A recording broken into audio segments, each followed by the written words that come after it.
Hello and welcome back to the Awakening Philosophy podcast. My name is Jed. We are in the book, Is It All Relative? We have finished the first 2 parts. There are 3 parts, and then there's a 4th part. Then there's a whole different section after the dialogue itself. So we're on the last section of the story.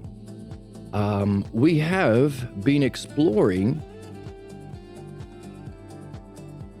the belief of our age, that everything is relative to personal opinion and perspective. A very common belief, but we've been using that to explore belief itself as kind of a example of a common belief held by people. We've been seeing what it is, how it functions, the effect of that functioning in different areas, in relationships, in dialogue, in relation to truth, evidence, reason, and understanding,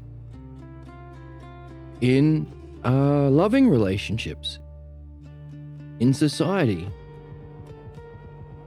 We've been exploring all of the functioning, or how belief functions in all of these different divisions.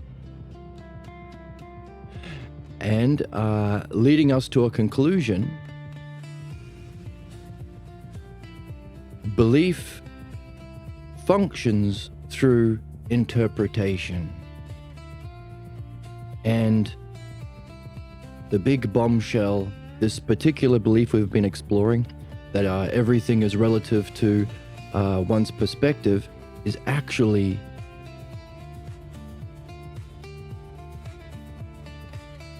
the functioning of belief itself.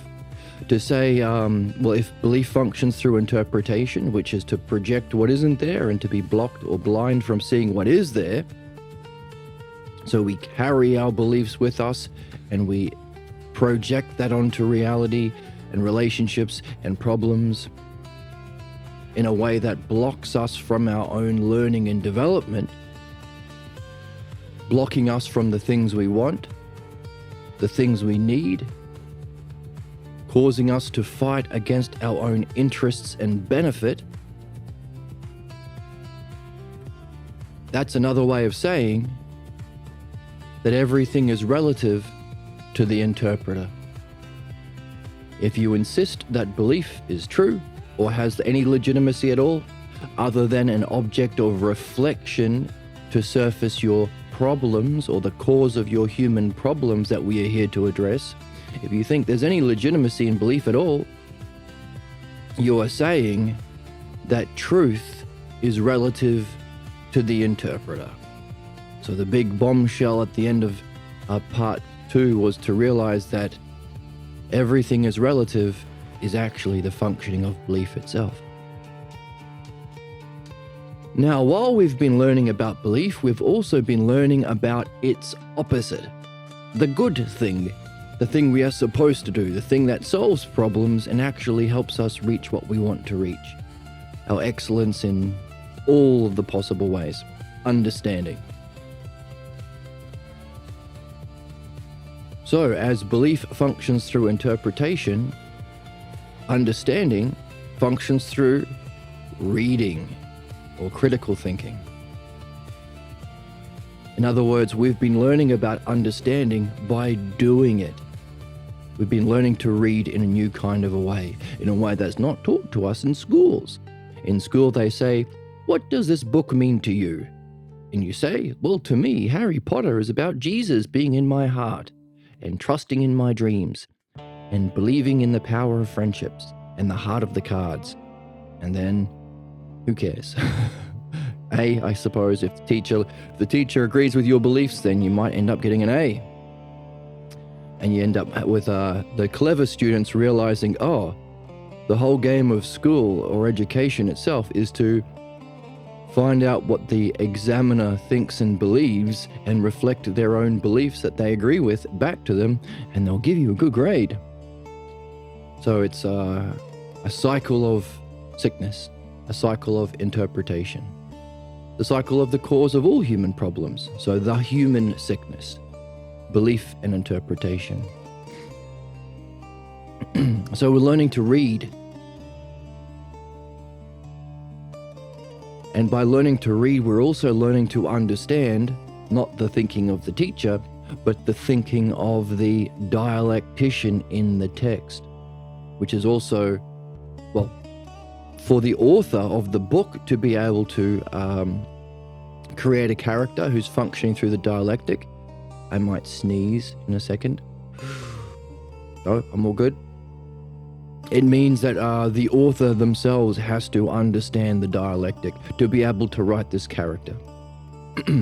So we're not just reading what's there, we are raising our mind to meet the level of mind or functioning of the author himself, the dialectician. So this was this is the functioning of understanding. The dialectic. And what's curious about the dialectic is there are two parts, two sections, two universes you have to create when you're exploring an idea. The first one is, what if this idea exists? And by exists, we don't mean in a relative sense or in a transitory sense, like a physical thing. This table exists temporarily in the world of becoming, coming into being and then decaying, or coming into, well, I wouldn't use the word being, but I don't mean that. When we explore ideas, we don't mean that. We mean principles, axioms, ideas, forces that exist for always. Isn't that curious? Isn't it curious that there are patterns and forces in our reality that always have to be the same? No matter what physically comes and goes, these will always exist. Isn't it curious that we have minds that can apprehend these eternal, higher, meaningful forces, principles, and patterns? Isn't that interesting? Now, we may see physical expressions. We might see how it functions with physical things. We may see a beautiful puppy or a beautiful painting or a beautiful streamer. But isn't it interesting that beauty will persist forever, for always, even when that puppy dies? That puppy goes away. Okay, let's not think about puppies that die. When the painting gets destroyed, when the person passes on, beauty will still be there. What does it say about us that we can apprehend these things? Now, if we want to apprehend them in a higher way, in a way that opens us up to higher experiences of these patterns we may perceive as adjectives through our physical senses, we want to perceive these things in a higher way, these eternal things, in a more immediate, profound, insightful way.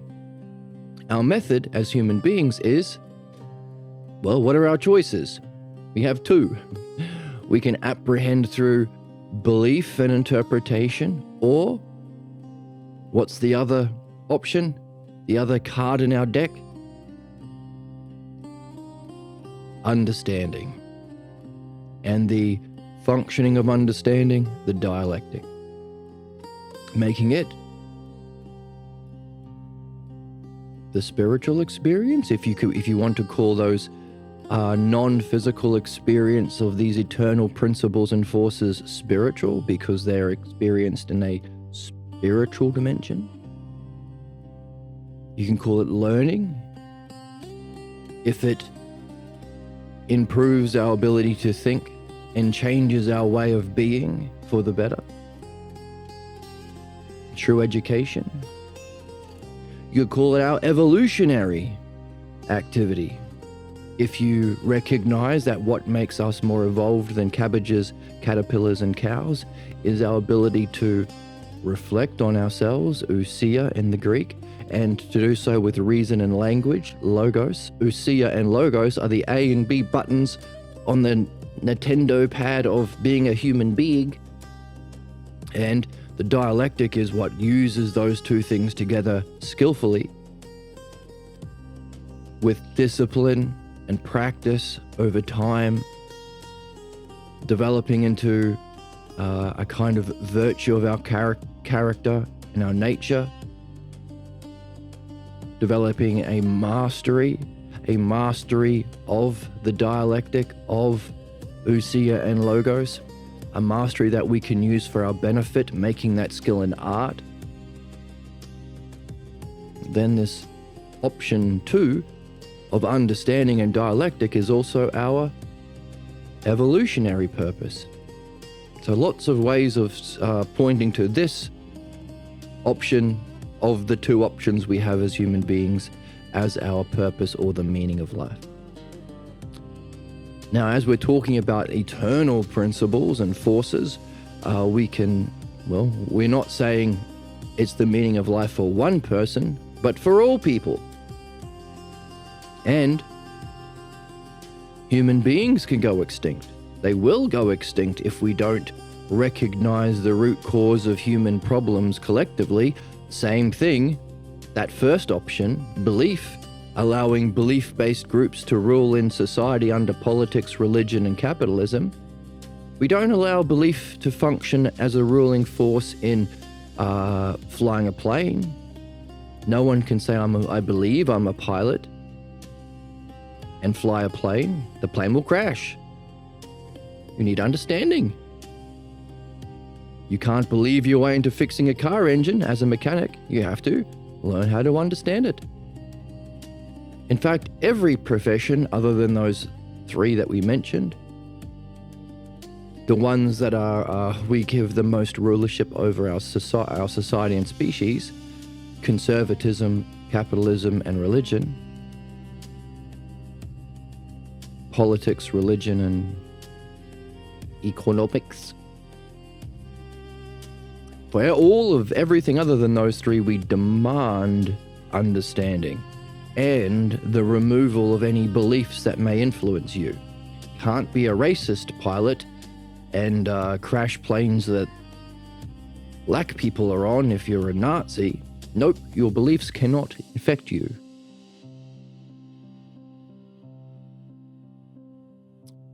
So, humans might go extinct, but will it still remain a principle for any other life that exists within our galaxy, wherever it may be, whenever it may be? That the purpose of any life that has evolved into the capacity for ousia and logos would be, well, to use it, the dialectic. Therefore, it's not just the meaning of life for all humans, it's the meaning of all intelligent life at this level of development. Isn't that interesting? Now, that gives us, this is what we got at the end of part 2, an analogy that allows us a structure where we can put in all of the different things we are learning in an extended analogy.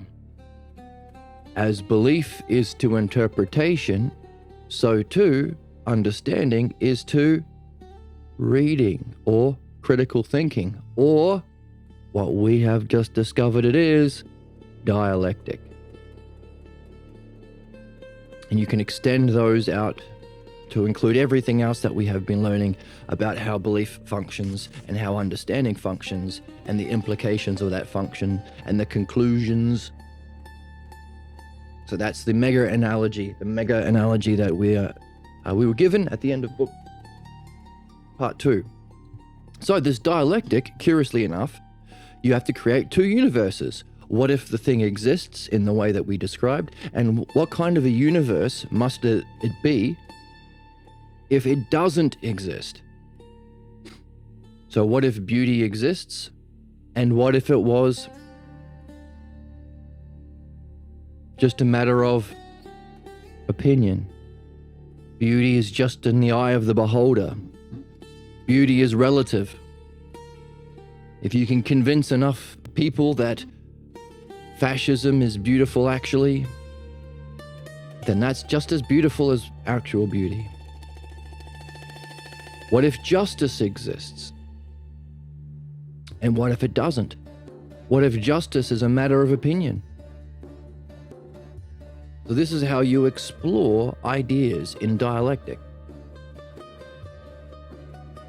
Now, those things that we are learning about each of those two things are within those universes. So let's have a look on the board. Wrong screen. Here we go. So this is the dialectic. Surely we've written it on the board somewhere. Here we go. If the subject exists, what can you say about it? And why? Okay. What can you say about it as its definition? Either the thing itself or what kind of necessary conditions in this universe you are creating what must exist for it to be itself. Just itself in relation to itself. Definition. Then, after defining the thing, how does it function?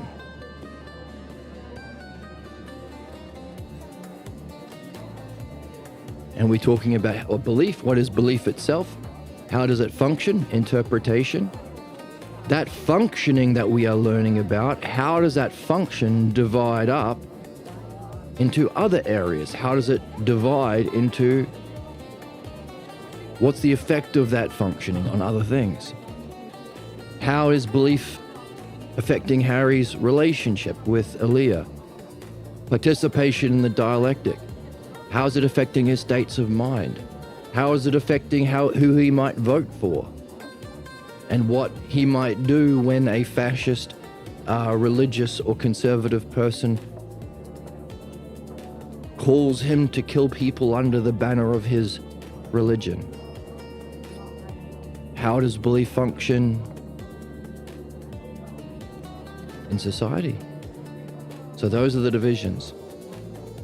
And as a result of those divisions, can you synthesize a common idea or theme or causal element from that synthesis that you can then, so have a final other that you can then analyze or relate that idea back to that original, back to the first idea, back to belief itself, other back to self. That's a conclusion.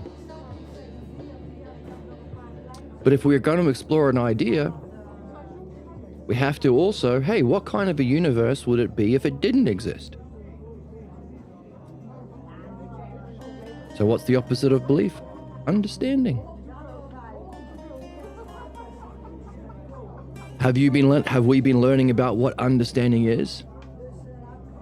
Critical thinking, reading, the dialectic, evidence and reason, principles, causes. What other things have we been learning about that defines understanding itself? And the conditions of reality that have to exist for understanding to be. Axioms, principles. Being has to exist beyond the physical world because understanding is transpersonal. While beliefs are personal, understanding is transpersonal. So there has to be a higher realm beyond the physical world that has scope over the physical world, allowing these forces to exist no matter what happens in the physical world. What is the functioning? Critical thinking. Dialectic.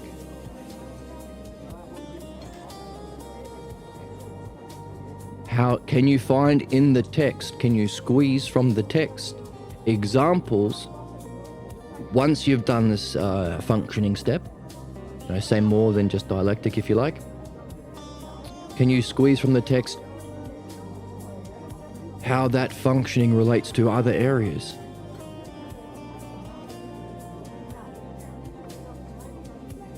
And therefore, where does it lead? How does it conclude? Now, that's what we can do because we've been exploring the idea of it's all relative. And the bombshell was, it's that. It's the functioning of belief.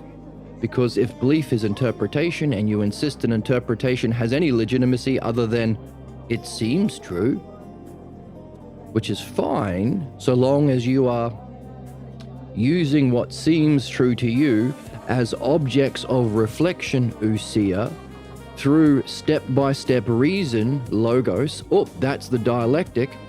So if you are surfacing your beliefs and you are reflecting on them with a dialectician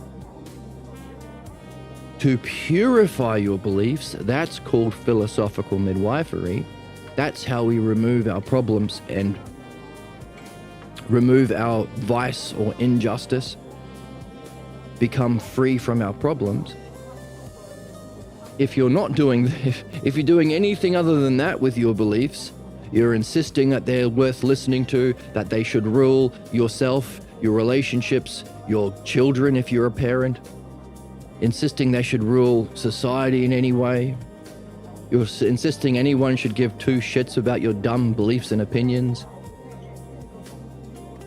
Then that's insisting that truth is relative to whoever's interpreting. Because everyone has their own different beliefs. No two are the same. They are personal. Whereas it's opposite. What can you say about the opposite? Understanding. How does that function? Is it personal? Nope. Can everyone play? Yep. Do you have to kill anyone to prove your beliefs right? Nope. The opposite. So that's what we've been learning up until now. And we ended up with belief is to interpretation as understanding is to critical thinking or reading. And you can find everything else that you've been learning in the text and expand these analogies. That's where we are. Now, what's super interesting about this is, if this is the structure of the dialectic, and we just said it's our purpose, it's our evolutionary function, it's the spiritual method, it's true education and learning. Therefore, it's the meaning of all intelligent life.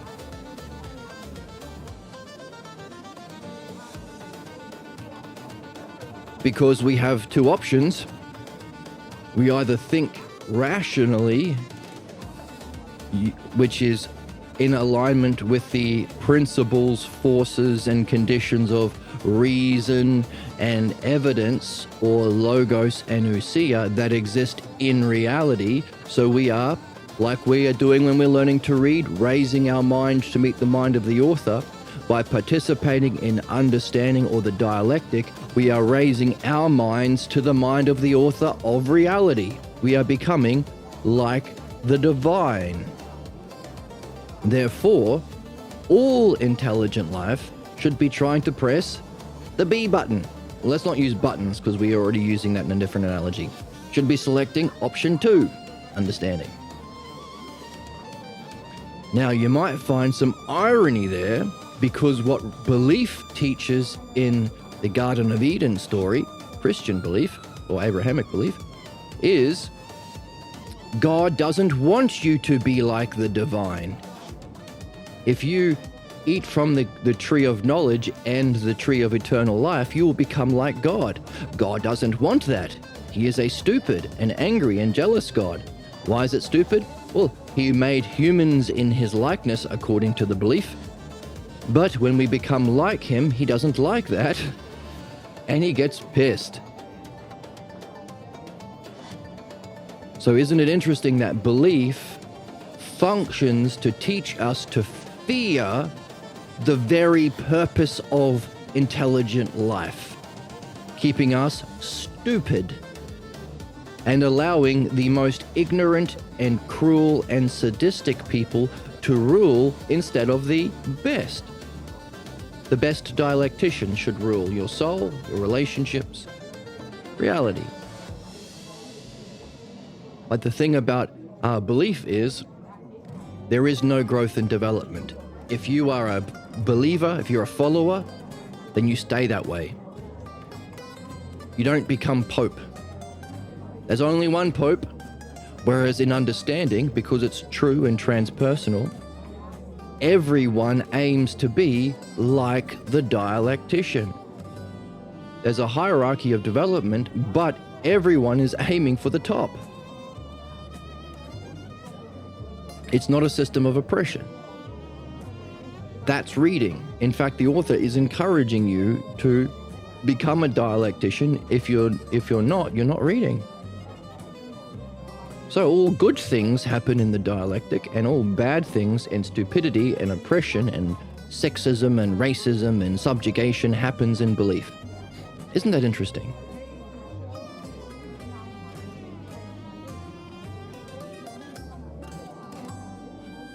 I think it's interesting that we can understand all human problems on one side and human excellence on the other.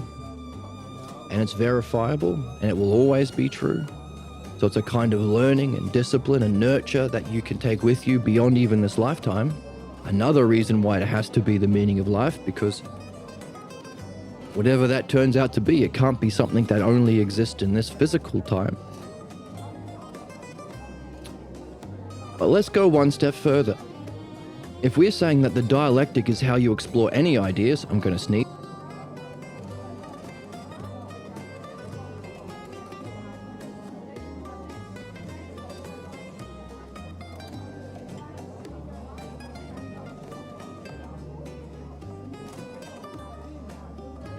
And I'm back. Good to be back. Everybody should love sluts. I love sluts. Important to know. Finest video of all time. One of the greatest pieces of art ever created. Oh, also good to know that this is the greatest video of all time and greatest piece of art ever created. That's not what I'm saying. That's what the soundboard is saying. Right, Emma? I'm too pure. All right, Emma. So, if this is how we explore any idea, and we use the examples earlier of, hey, what if beauty exists? And what kind of a universe would it be that if beauty doesn't exist? What does that mean exactly? Well, a lot of people think beauty isn't real. It's not, doesn't. Now, by existing, we mean has an eternal existence as an aspect, or eidos, not forms. This word is mistranslated as Plato's forms. Aspects, the word eidos means to behold. So we're talking about there being forces or principles that have scope over the physical world.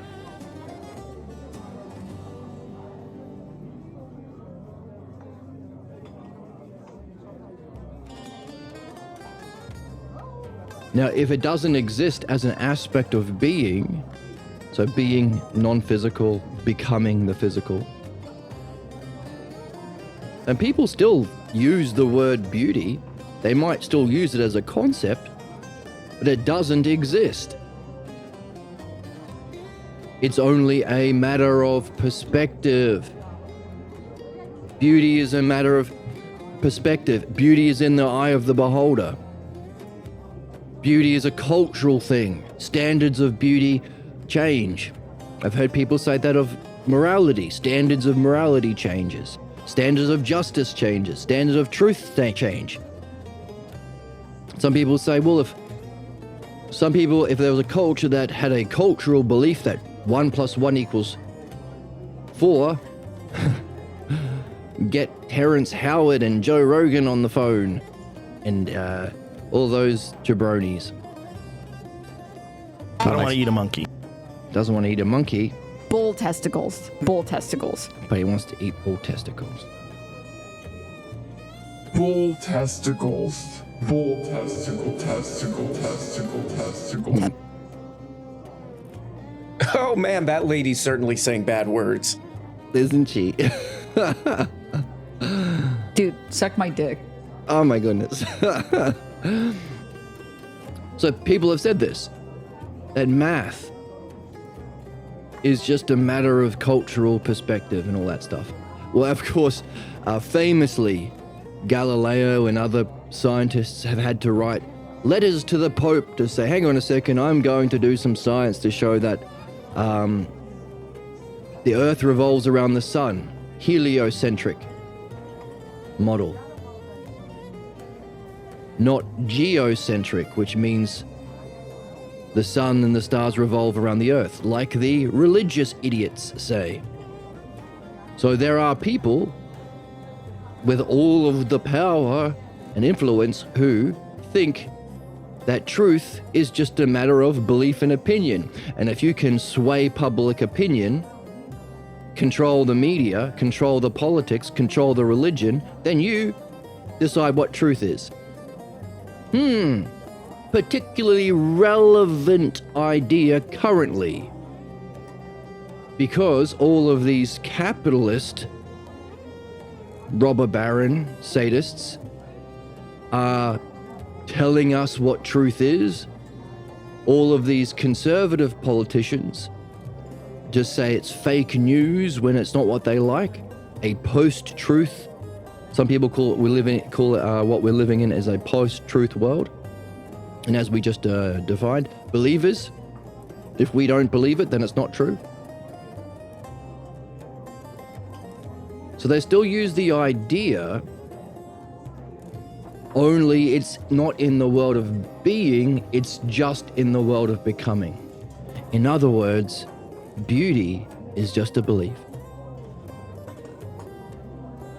If you want to explore the nature of justice, why would we want to explore the nature of beauty and justice? Well, as we're saying, it's the spiritual method, it's the educational method, because if all of these things have an existence in the realm of pure mind, and we want to raise our mind from ignorance into wisdom or knowledge, we need to be focusing on this thing here. And if our way of focusing on something, we have two options, belief or understanding, we do the dialectic on it. Notice, dialectic is not about the physical world. Last episode, we had someone come in and say, hey, you're a psychologist. Tell me how I can become rich and famous. And I did my best to encourage him to reflect on a more meaningful goal. Because fame and wealth, philotimos, love of fame, philokrimatos, love of money, are what binds us to the physical world only, and ignorance. Stupid.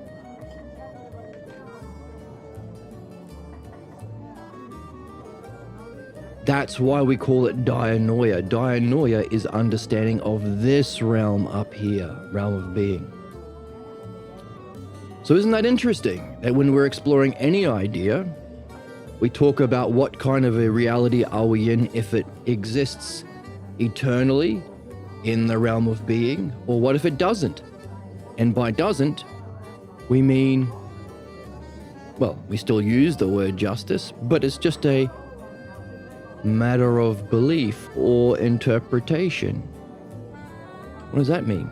That means the very two things we've been exploring, understanding and Joseph personifying that, belief and Harry personifying that,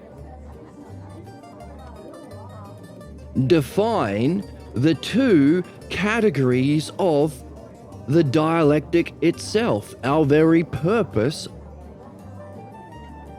our excellence as intelligent beings.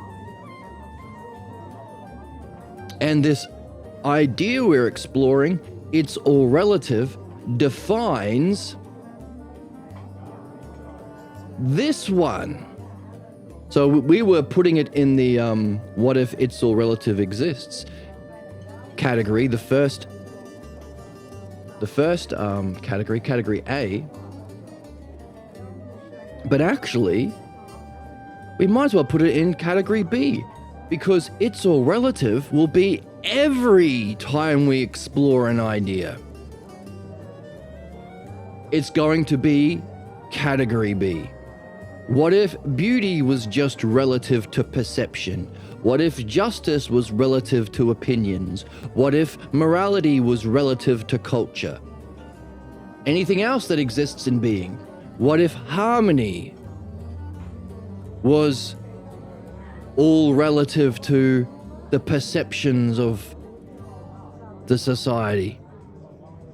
What passes as music in society and not harmony of eternal principles?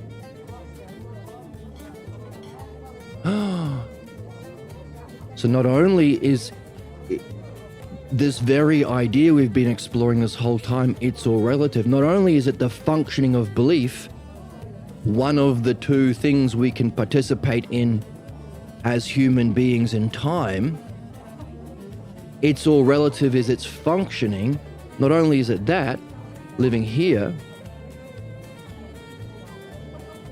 but it defines what we mean by the second set of four ideas when we explore any idea. So if we get into the symposium, maybe we get into the symposium next, exploring the nature of beauty, we'll want to define what beauty is and also what it isn't. What if beauty was all relative? If we're reading the Republic and learning about justice, what if it is? What if it was just all relative to whatever the people in power say justice is? Isn't that what we think? So this most common idea, the zeitgeist of our age, that everything is relative to opinions, is A, the functioning of belief, human sickness, but also the entire negative category of how human beings or any intelligent being explores any idea. It's the entire what isn't true of beauty, what isn't true of justice, what isn't true. So not only is it all relative, the functioning of human sickness, it's also the definition of what is false. Or, more accurately, what we would never say about that idea. Or a universe that isn't true. What if it isn't? So it's the functioning of belief and the definition of false, as well as being the most common idea of our age. Holy fuck beans. This book we're reading is pretty damn important if it's the functioning of all human problems and sickness, as well as the definition of what's false when exploring any idea. Holy shit.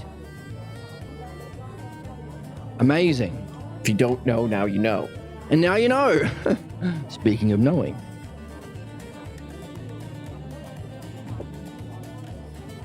So, that's where we are. Isn't that amazing? Isn't it amazing, Emma? Spit on me.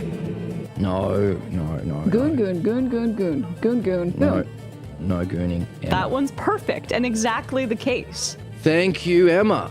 Funny and cool? Hey, leave some for the rest of us, man. I will not. All right. Hey, if funny and cool is transpersonal, then it's not physical. Physical would put it in this category, but because if it exists, then it's open to everyone.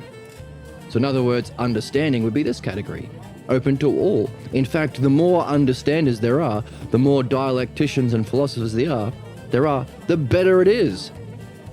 We would have more people to talk to. And philosophy isn't a solo quest. It's a 2 or more person game. So it's a win-win-win. Win, win, win, win, win. That's what I said. Win-win-win-win. That's what I said. What I meant to say. So that's where we are. Holy crap. And we're only 20 episodes in, I think, thereabouts. So that brings us to the end of part 2, with an understanding of the significance of this key idea. It's all relative. How it relates to all belief and human sickness, and how it relates to the dialectic. And if the dialectic is our excellence,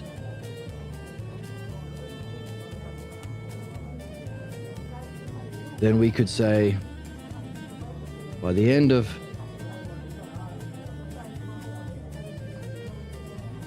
part 2, we'll have some sort of insight or understanding about how it's all relative relates to human sickness,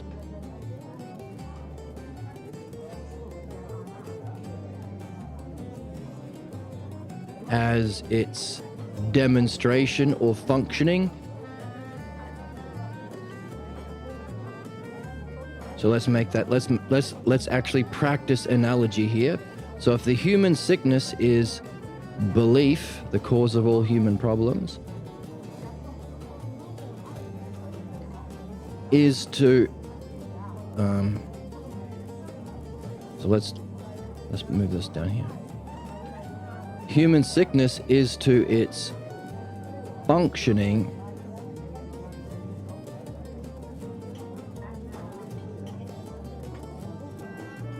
as belief is to interpretation.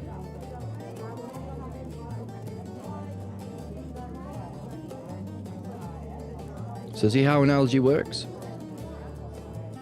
One level, you have the thing and its relationship to another thing.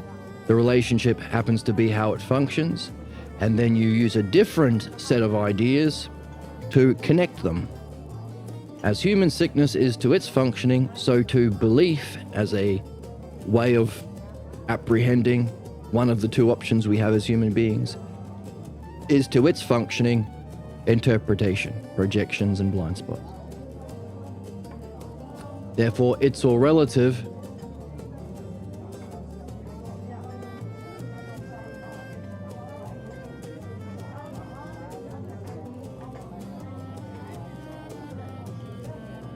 It's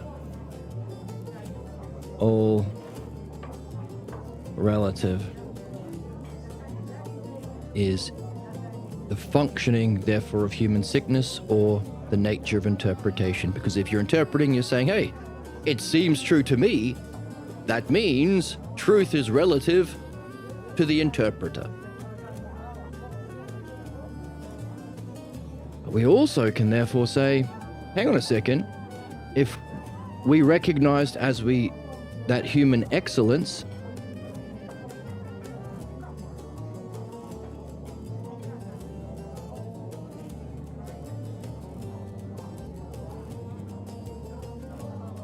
which includes the meaning of life, the spiritual method, the educational method, the learning method, the ideal excellence of relationships, the archetype and behind all positive relationships, loving relationships, love and logos. As human excellence is to its functioning, ing, so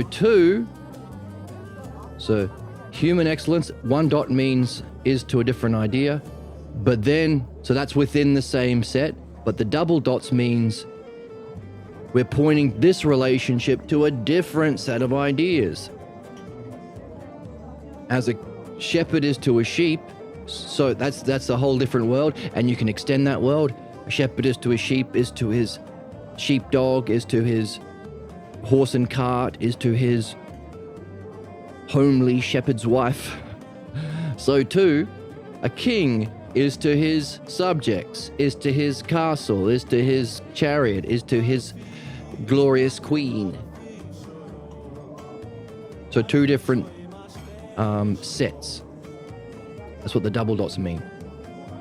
So human excellence is understanding. That second thing we can do as human beings.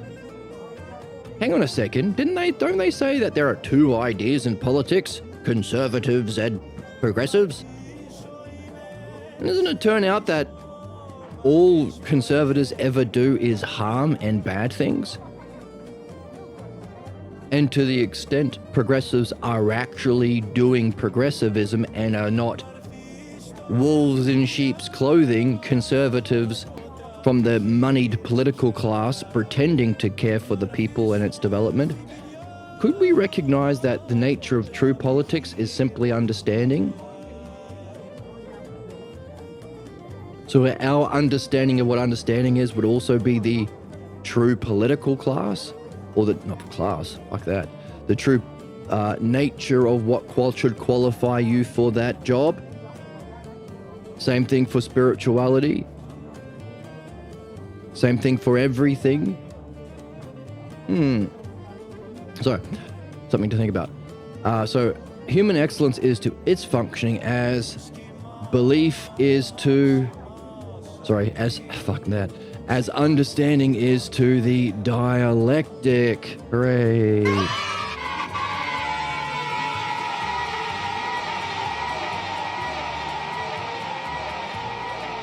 We jester goon maxing the haters. That one's perfect and exactly the case. Exact. Thank you, Emma. Cookie maxing. Oh no, it's just coffee. But as we saw, that the dialectic has 4 categories. Definition, division, starts with two fundamental ideas. Now we're talking about exploring things like beauty and justice and harmony, but also fundamental things that we use in understanding what is whole, what is part, what is same, what is different, what is like, what is unlike. By the way, are we using that? Are these 2 different parts? Are we taking the sets as a whole?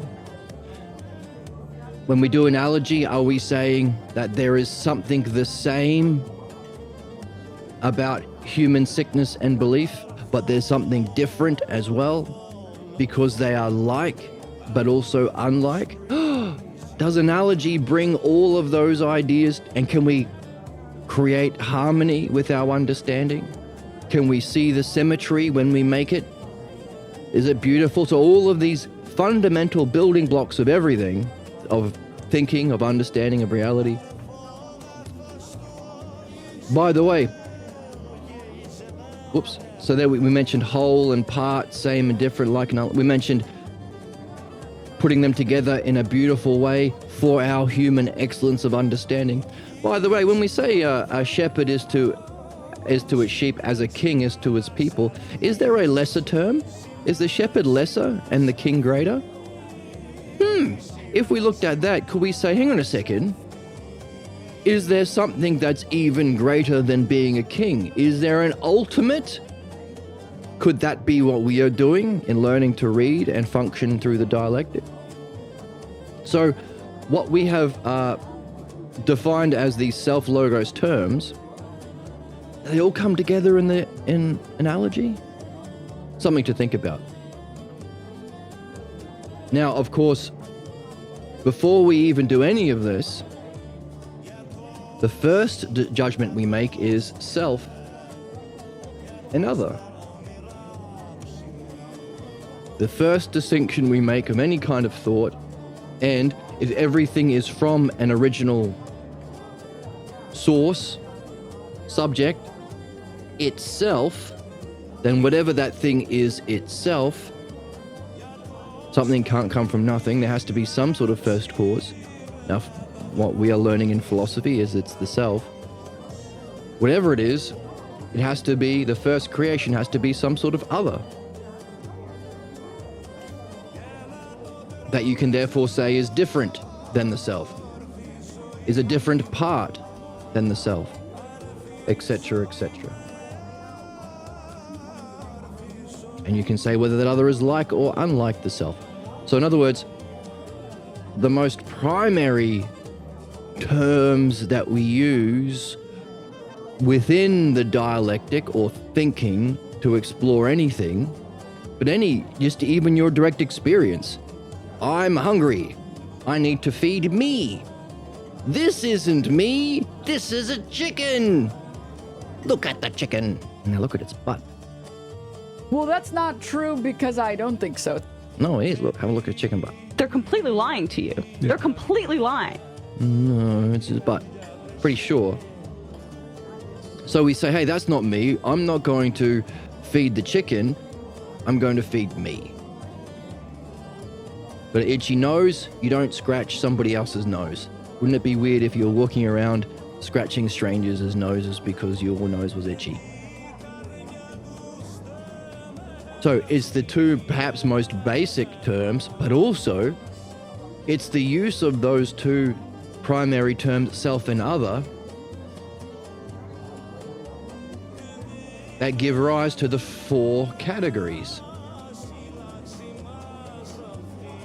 Self in relation to itself, self in relation to others, others to others, and others back to self. Isn't that neat? The most basic terms of understanding give rise naturally, organically, of its own nature, to the structure of thought, the meaning of intelligent life, etc. Isn't that cool? I think it's neat. I think it's neat.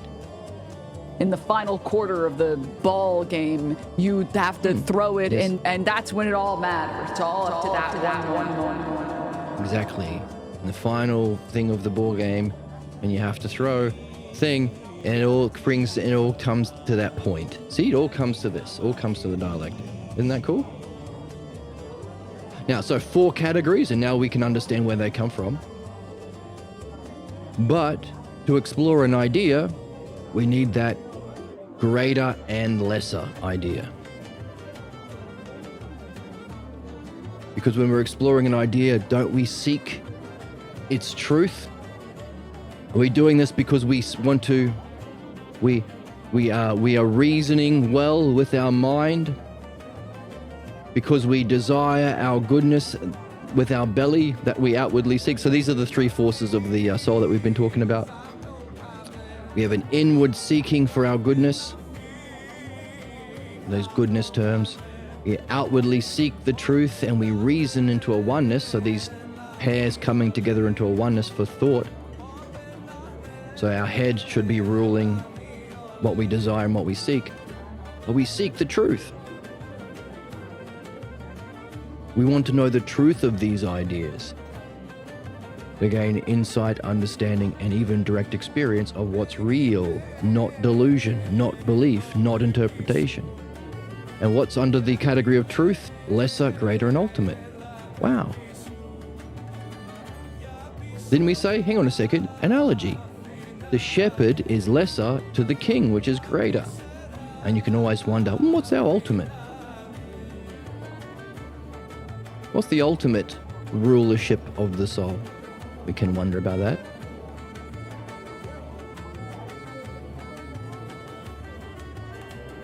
So, the dialectic gives us the most primary pair of terms, self and other, to explore all of the goodnesses that we seek, beauty, justice, benefit, excellence, all those things. But we use lesser and greater.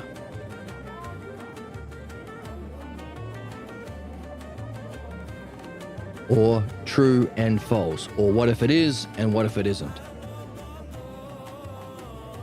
Where will we scribble it? Right here.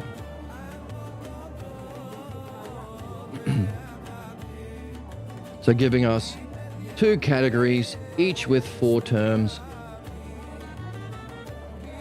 That's the dialectic we're here to learn and practice and master and benefit from.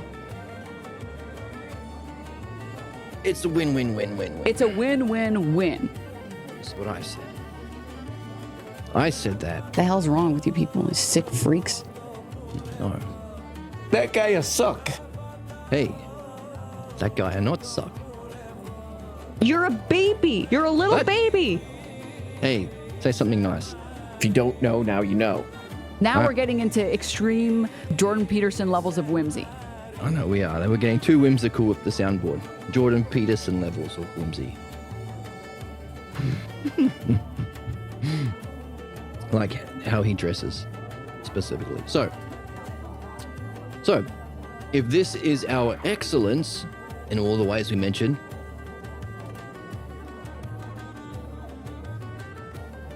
then we explore what it is, but also what if it's all relative? What if it is in terms of existence, having a existence in the realm of being that is understandable and how we reach it, and knowable when we experience it, understandable in its parts, and knowable as a whole in our state of mind or peak experiences. Or it's just a matter of personal opinions. It's just a physical perception, a personal opinion, a cultural belief. Wait a minute. Physical perception, opinion, belief. Those are all the categories we've been exploring of it's all relative. It's all relative to your personal perception. So if it looks like someone is getting smaller when they walk away, they are getting smaller. Ha ha ha ha ha. And we have a laugh.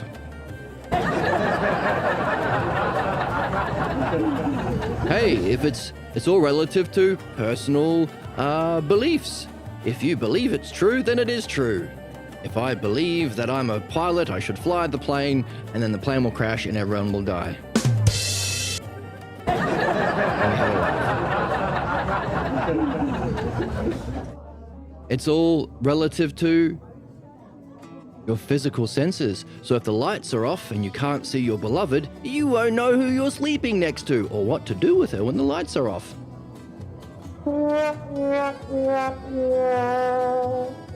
And they might say, Oh my fuck.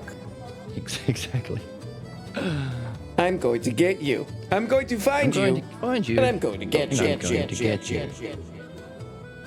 But not if the lights are off.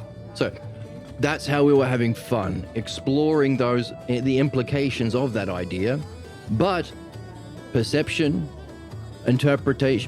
perception, beliefs, opinions, these are all categories of relativity. It's all relative to your perception. It's all relative to your opinion or your belief. Therefore, physical worlds only. There is no objective transpersonal truth about justice, says both political parties currently under the ignorance of our current society. So we've yet to learn understanding. So in no rational society would we allow religion to rule. The cults that do extremely disgusting and harmful stuff to their members and to other groups under the name of, it was promised to me in a book written a long time ago. Or the Bible said women are less than men, so we should abuse them for millennia. Fuck that right off. Conservatism. We should kill people for profit. Yes. And for fun on Epstein Island. And for fun in war zones. Let's go to war and so we can abuse the most vulnerable people and get money out of it. In no rational society would we allow that to exist. Those are all categories of what's false.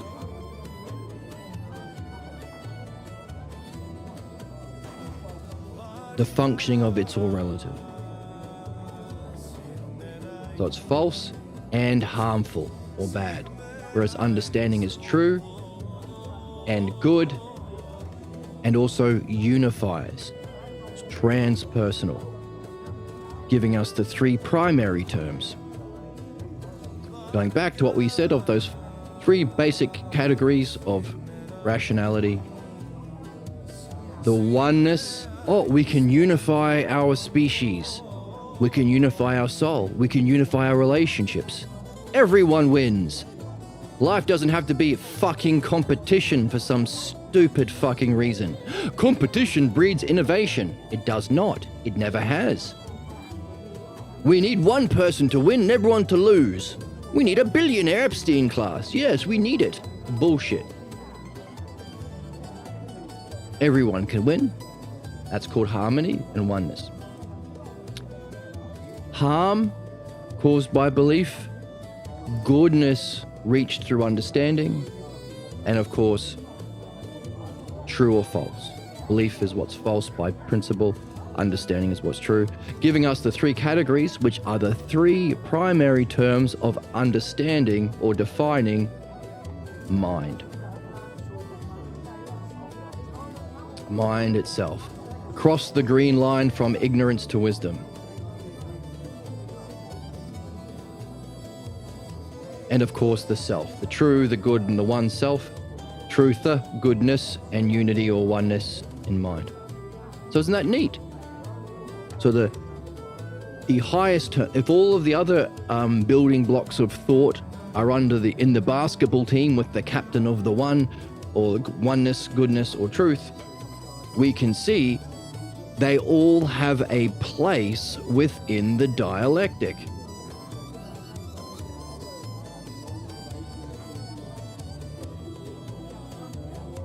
What it is, oneness, truth, and goodness, and what it isn't, false, harm, and division. And it turns out that when you're exploring any idea, you'd use these four categories, or four categories in part A, and four categories in part B, giving us 8 categories of exploring any idea in the true sense, in the dialectic sense. And part B is, what if it was just a physical sense? What if it was just physical perception? What if it was just a transitory belief or a cultural opinion? All right, we're recording again. So isn't that neat? It's all relative defines the universe B that you create in exploring any idea. Therefore, this idea of it's all relative should be a different color.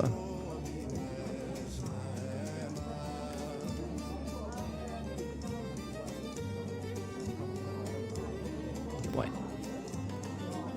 We've understood how it relates to human sickness, its functioning, but we can also see how it relates to human excellence. Within the dialectic,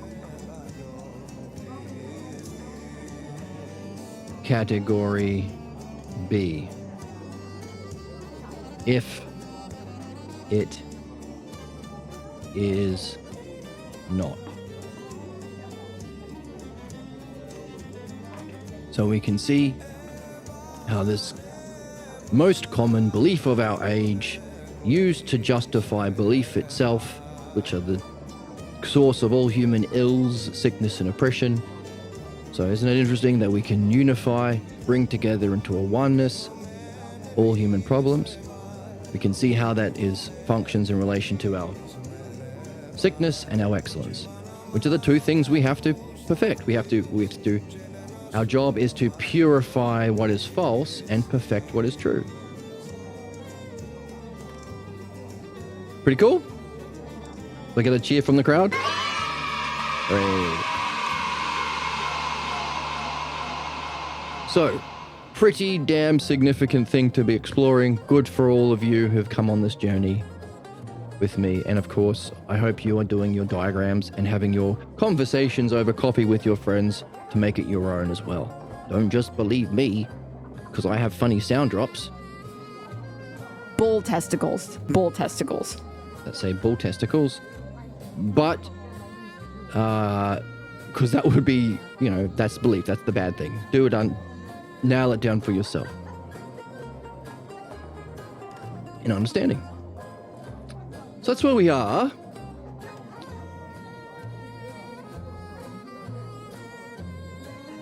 bringing us to the book, part 3. Let's jump in.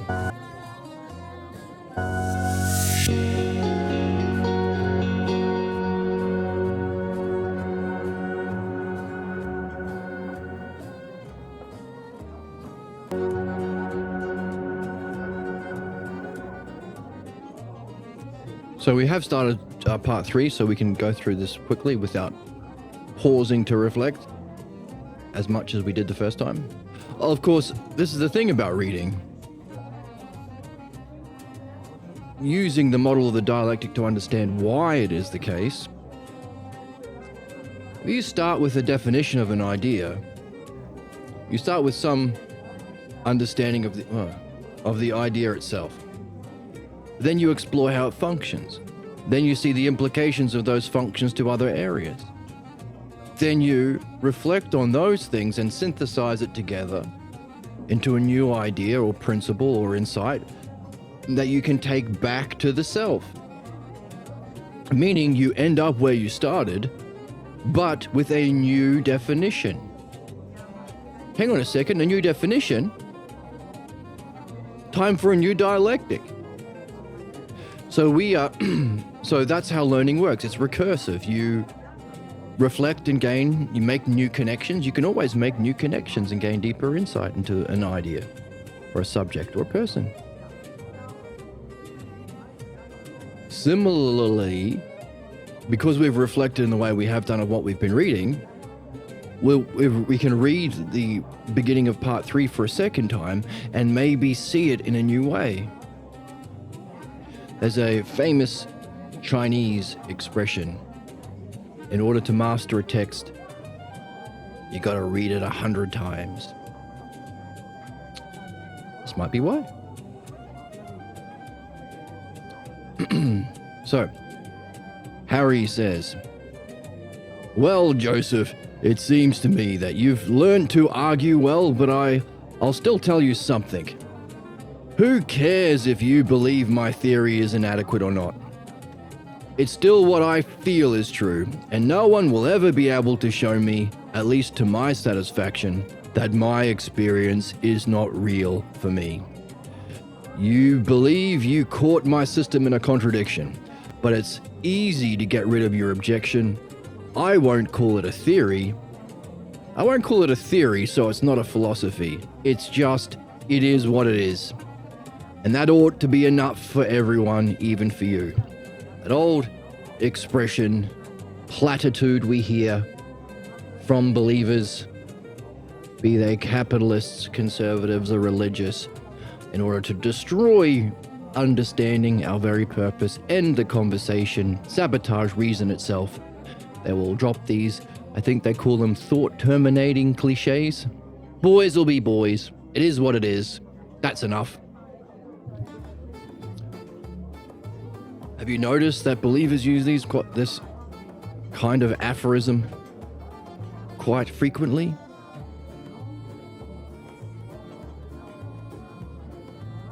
Hey, we should overcome the problems we face. We all have problems. What? What's that mean? Who cares? We all have problems. Maybe we should stop killing each other, letting the worst human beings kill the rest of us for pleasure and profit under capitalism and imperialism? Human nature. Boys will be boys. The fuck does that mean? It means shut up is what it means. It means human ignorance and sickness. It is what it is. Joseph replies, "It's not what I think that determines all this.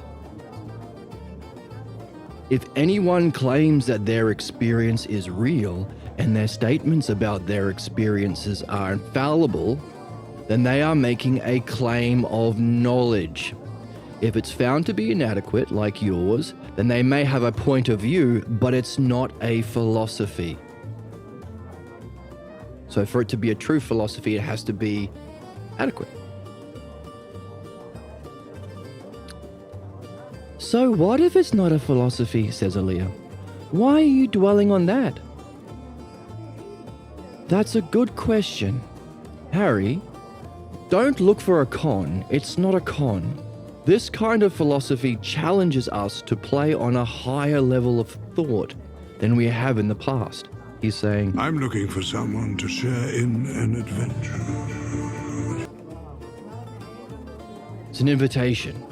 I'll tell you what it is. It's an invitation, not merely to explore higher questions and speculate on this or that, but to investigate the possibility that you may be able to reach more profound levels of existence. I'm eating the testicles of this, and I'm eating. Not relevant. Hey, whoa, don't, that's a scary voice, man. Don't do that. Hey, my kids watch this. What? Okay. Sorry. For your kids. Oh. Brain rot. All right. I don't care. I'm having fun. Reach more profound levels of existence.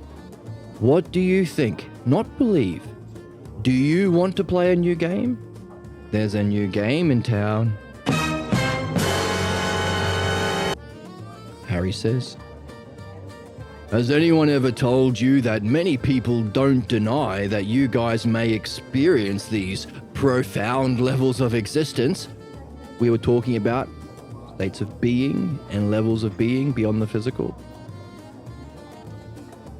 But the suspicion is that they are likely the result of some drug trip, you goddamn hippie, or some subjective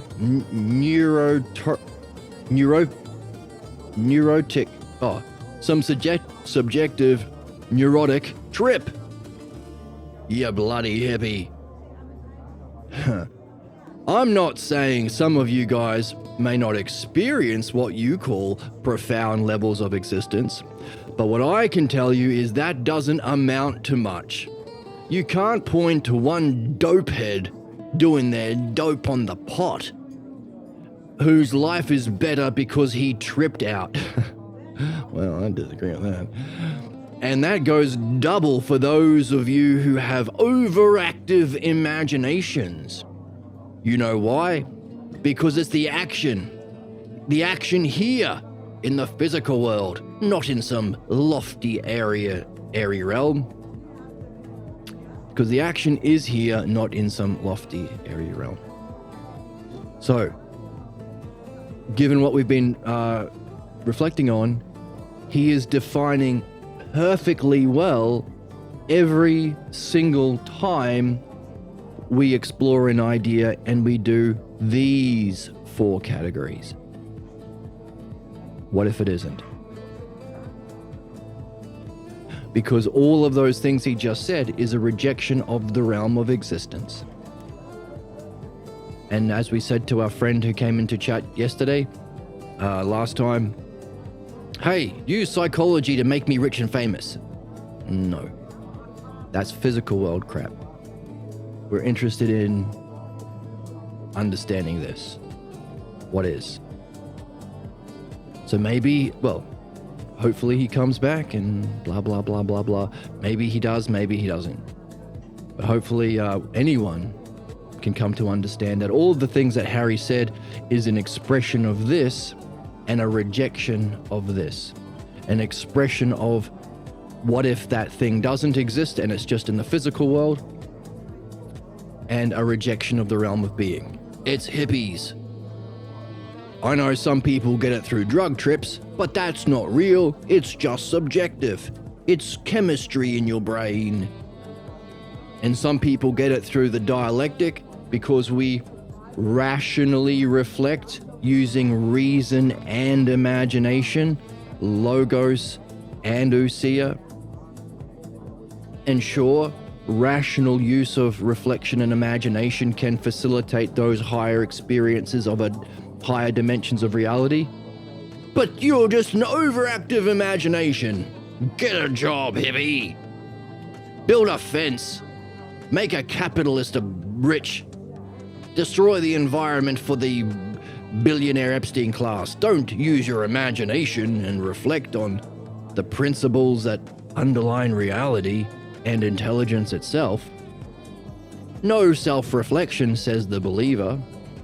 Notice those two things we make use of as intelligent beings, self-reflection and reason, ousia and logos. Belief functions in opposition to them. So belief functions in opposition to our own nature, and if ousia and logos brings about our benefit, belief functions also against our own benefit. Isn't it interesting? So are we seeing everything, or are we seeing a lot more about this everything is relative idea? Holy fuck, beliefs are false in principle. Beliefs function against our own benefit, always.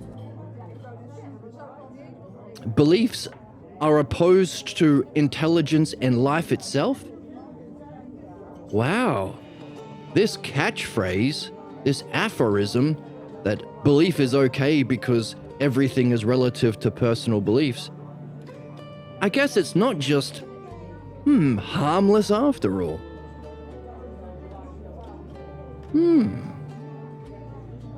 Interesting age we are living in, are we not? So Harry is personifying that category of the dialect, that category of the dialectic, these four, very, very well.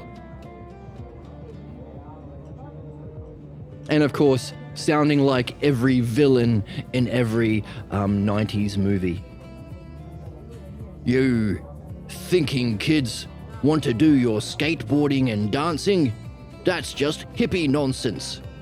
Get off the reefer and do banking for the billionaire Epstein class. But don't ever ask where all the money goes and who owns the banking system and why we're destroying humanity and we're living in fear of constant competition.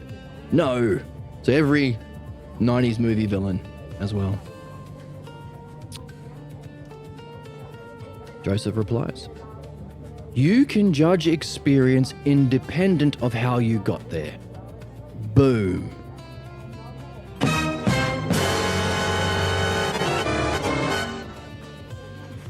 Boom.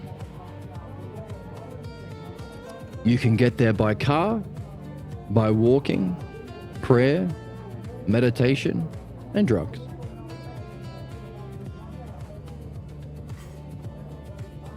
What is important is what you learn from what you do, whatever you do. Not the thing itself or how you got there, but what do we learn from it? Well, yeah, the thing itself is important too. But notice prayer. Slip that in for the benefit of Harry, who might be more open to that idea. And we are wondering, what does it mean by car and walking? Are there accounts of people who were just walking down the street and boom, they had a brilliant light of being experience as a gift? Are there accounts of people driving in their car? Now, there's a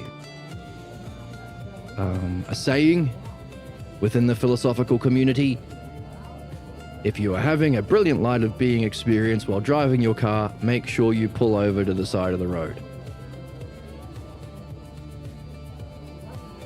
Because you are separating from the physical world of perception to knowing itself, or minding mind. It's more real, but in that lower reflection of reality, your car might crash, and we don't want that. So I think that's a modern update of an older phrase, which goes something along the lines of, when you're in the brilliant light of being experience, put down your hamburger. Why? Because as you're eating your hamburger, you won't know when to stop, and you'll eat your hand. Ha ha ha ha ha.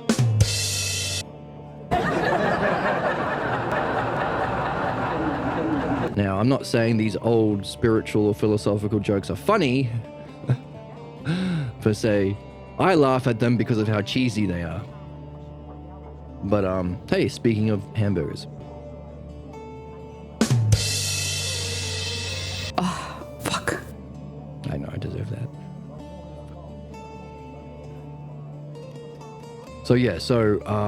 Something to wonder about.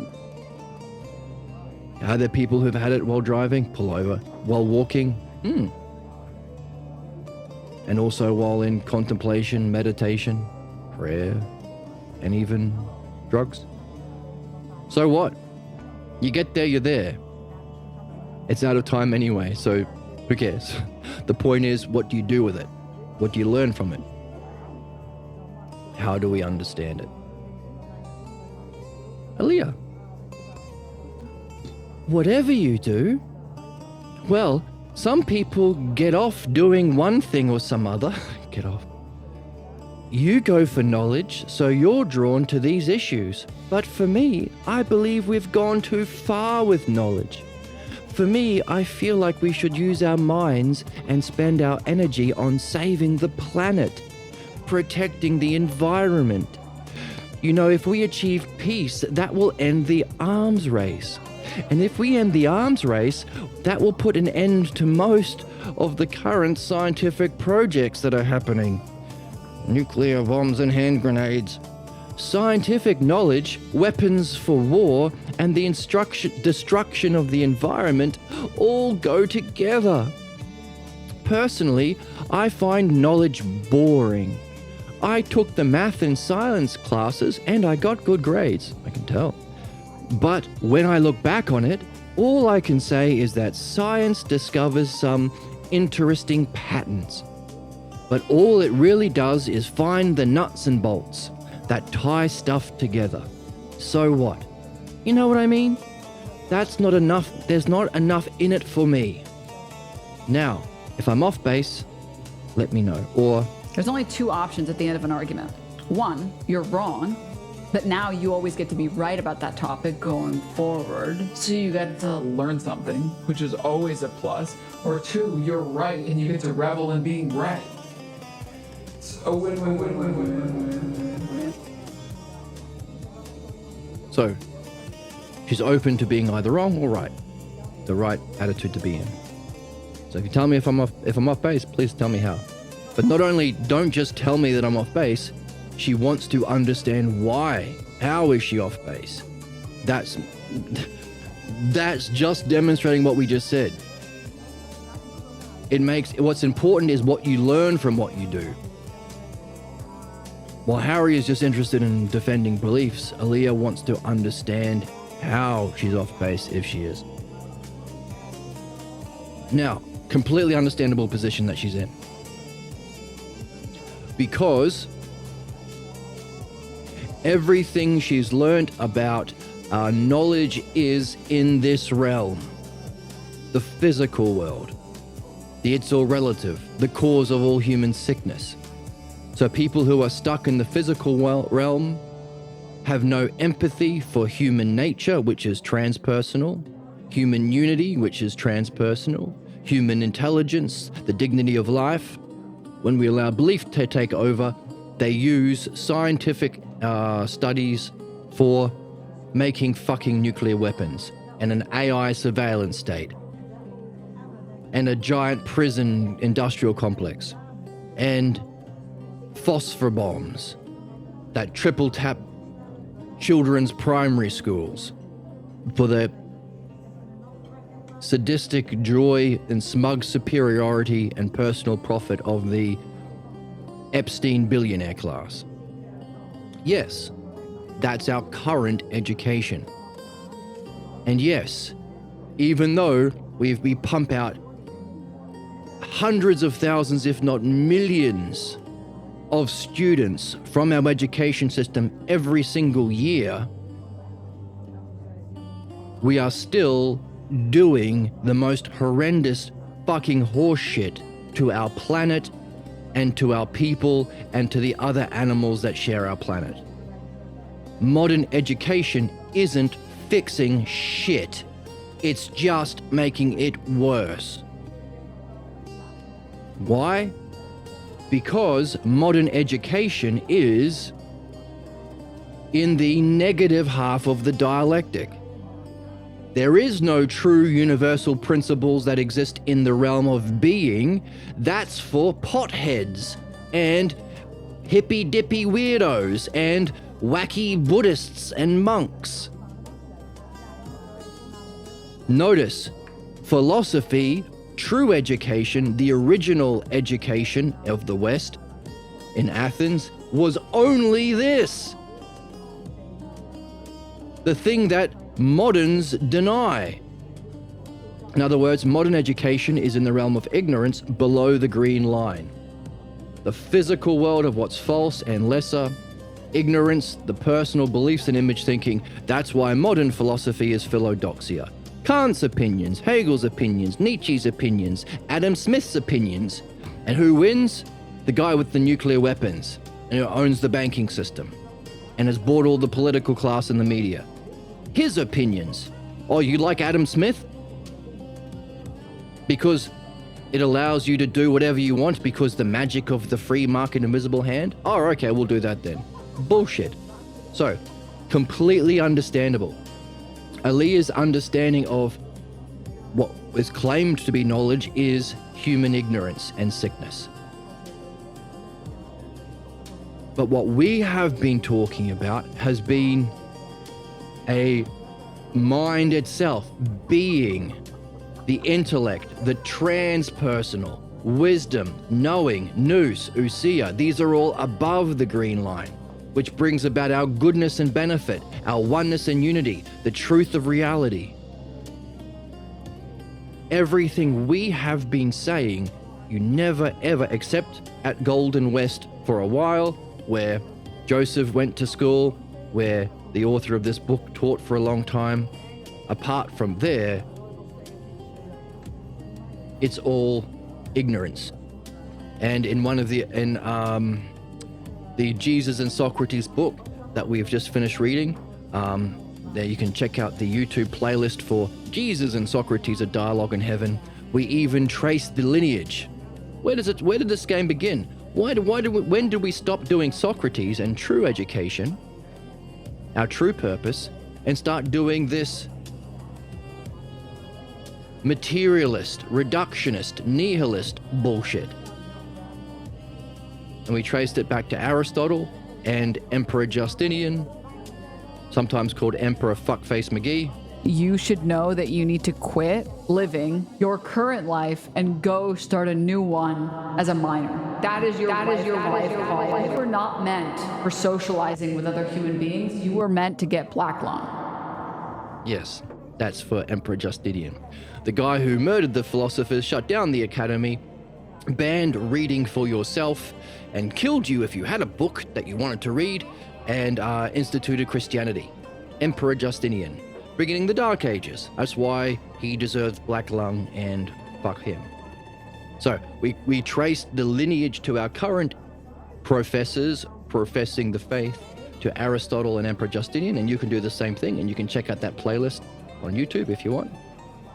Because it's important that you understand how we got to understand that from the text.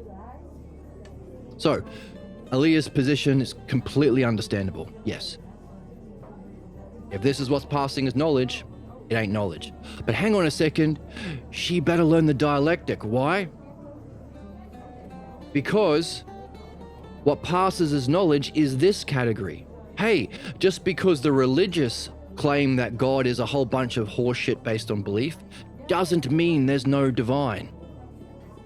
That's the realm of being and the self.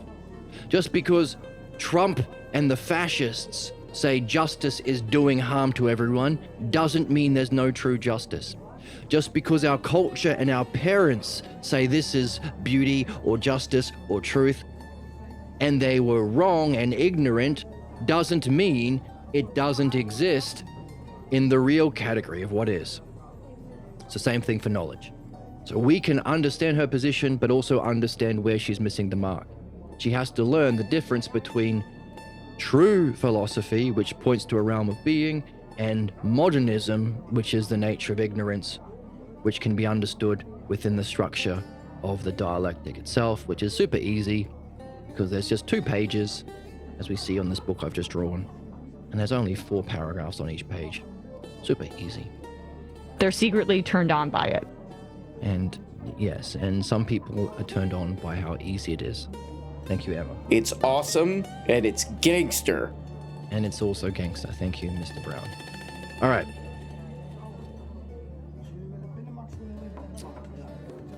So, thankfully, she's the sort of person who says, well, if I'm off base, tell me how. Hopefully, we've just answered that question for her. So we pull the questions from the text in learning to read, but also use what we've been gleaning from the text to squeeze out an answer to answer those questions. What does Joseph say? Does he answer it differently? I think he does. Joseph says, hey, those aren't the issues that I deal with. I am very puzzled about many issues concerning the origin of belief. Now, we have actually tied the two together because now I'm outside. Because we've tied the nature of her problem in this category of what isn't, which we've already defined as it's all relative, which we've already defined as the functioning of belief. So Joseph's saying, I'm not interested in that, I'm interested in understanding why belief holds us. He's gone one step above. We've understood her problem and how it ties to belief. Joseph's saying, what I'm interested in is why we listen to belief. If understanding is the meaning of life in all the ways that we said and gives us our benefit and goodness and everything else, why the fuck are we opposed to our goodness? Why are we loyal fucking Nazi dogs to our ignorance? Why do we defend, hey, we're all entitled to our own personal beliefs. Ever heard anyone said, we're all entitled to cancer? Yes.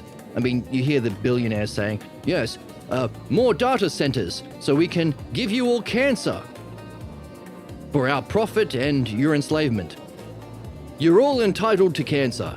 It's your freedom, the free market. Apart from those sick fucks, jerks, no one says, I'm entitled to my cancer. Why we say we're entitled to our beliefs? Where did that come from? What's going on here? Why are we in the upside down? Why are we all topsy-turvy? Is what Joseph is wondering about, and what we wonder about too.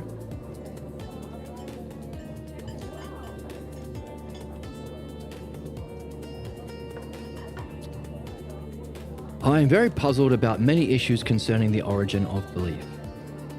Oh, he wants to know where it came from. I'm asking why do we still hold it? But the two are of course connected.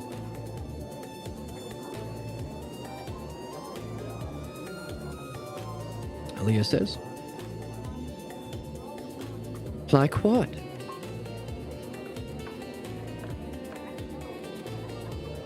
While I like your questions, Aaliyah, I am more concerned with why do we get locked up? Oh, so he's saying the same thing. I'm more concerned with why do we get locked up into beliefs, thumbs up, if wisdom is so great? Why is it that we can have beliefs that are so powerful they block our development, yet we don't even know we have them? Where does it get that kind of power?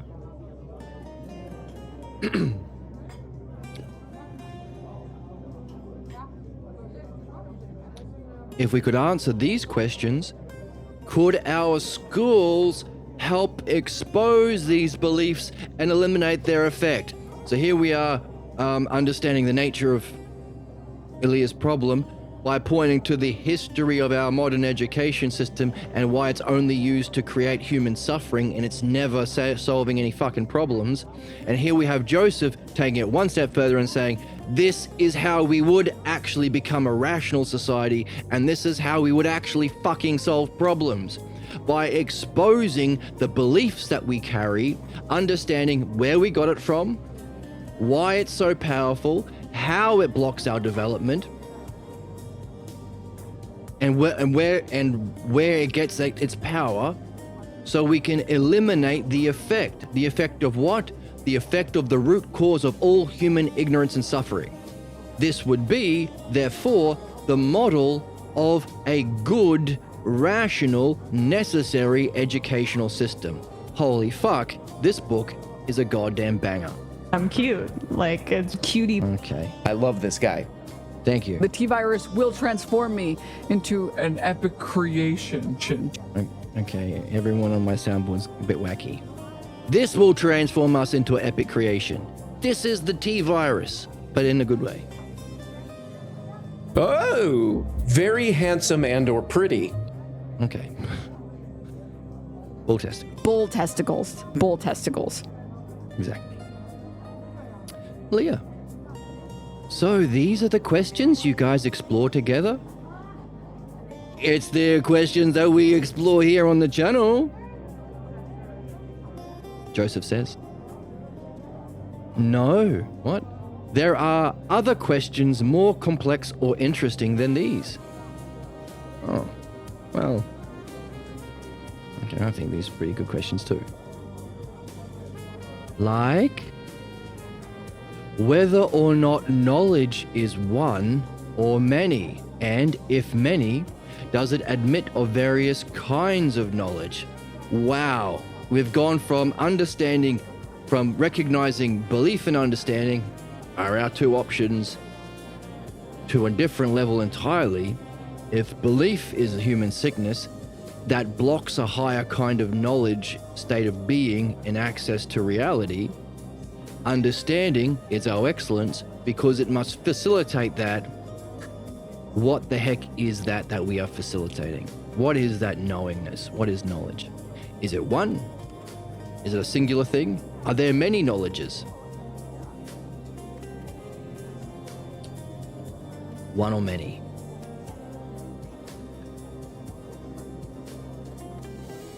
Now we talked about understanding the building blocks of thought. We're pointing to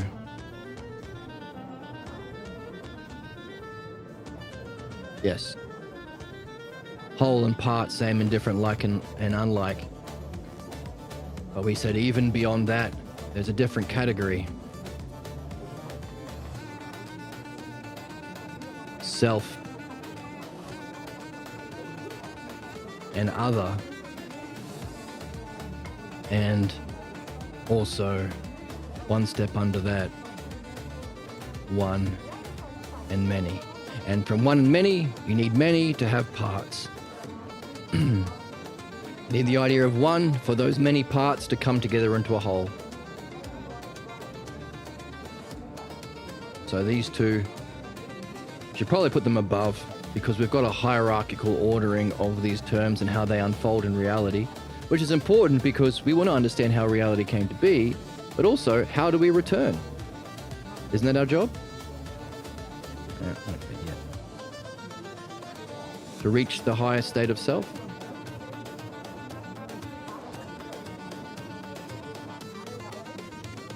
So let's put it like that. Hooray. So why we care? Because he is using those quite high ideas to define most, in the highest sense. What are we exploring? Knowledge. Is it one? Is it many?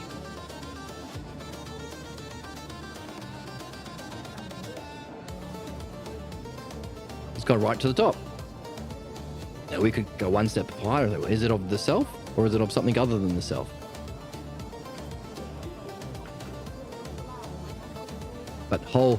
But one and many. Notice all of these in these categories are kinds of ones, and all of these in its other pair is kinds of many. Many parts, many are different. One of sameness, one of whole, one of likeness, etc. Many limits, one of complete unlimitedness. Anyway. So that's a little bit of a tidbit, just so we can understand the thinking. So when asked by Aaliyah, what do you guys explore? We can say, oh, that's why he answered in that way. Well, we're talking about knowledge, something that belief rejects but understanding can reach, as that brilliant light of being that you can get while in the car, in walking, in meditation, in, what did he say? While driving your car, while walking.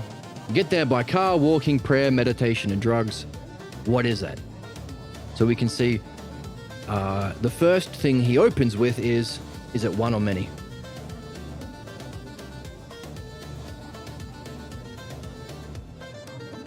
So we should probably even put an... Maybe even make this... That one there. No, not that color. Make it...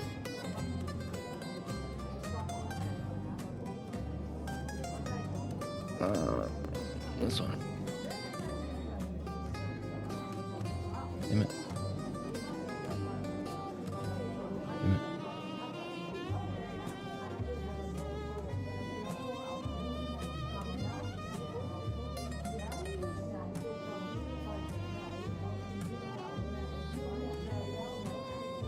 Then we can even put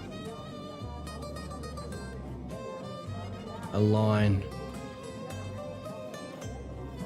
here.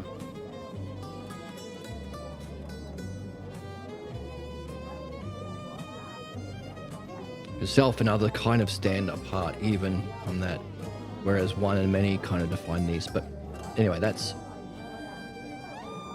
a more complicated and intricate question that Joseph is referring to, but he is going right to the top of that list to say, hey, we're exploring knowledge. Well, let's start from the beginning. So there's a structure to thinking rationally and communicating in the best kind of a way. Is knowledge one or many?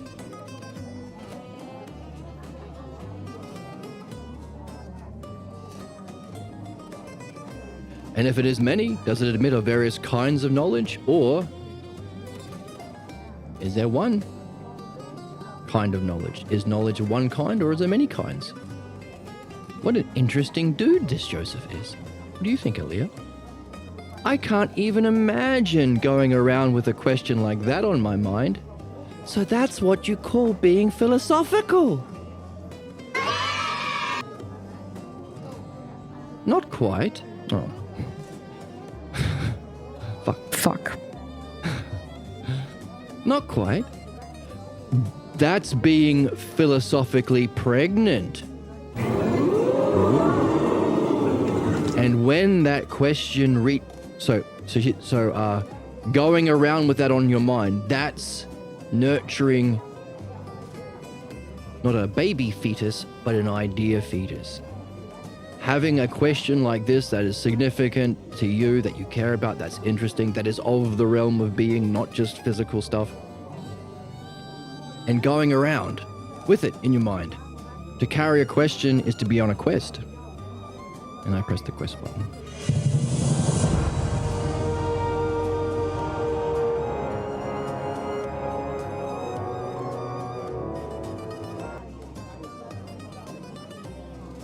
And that makes you pregnant with an idea. And when that idea reaches a maturity, it may require a philosophical midwife. That's why we've been talking about it being a two-person game. The dialectician, as we are learning to be, can lead one through the reflection to give birth to that higher idea, provided they've been nurturing it by carrying it around in their mind as they go around their everyday life and dreams.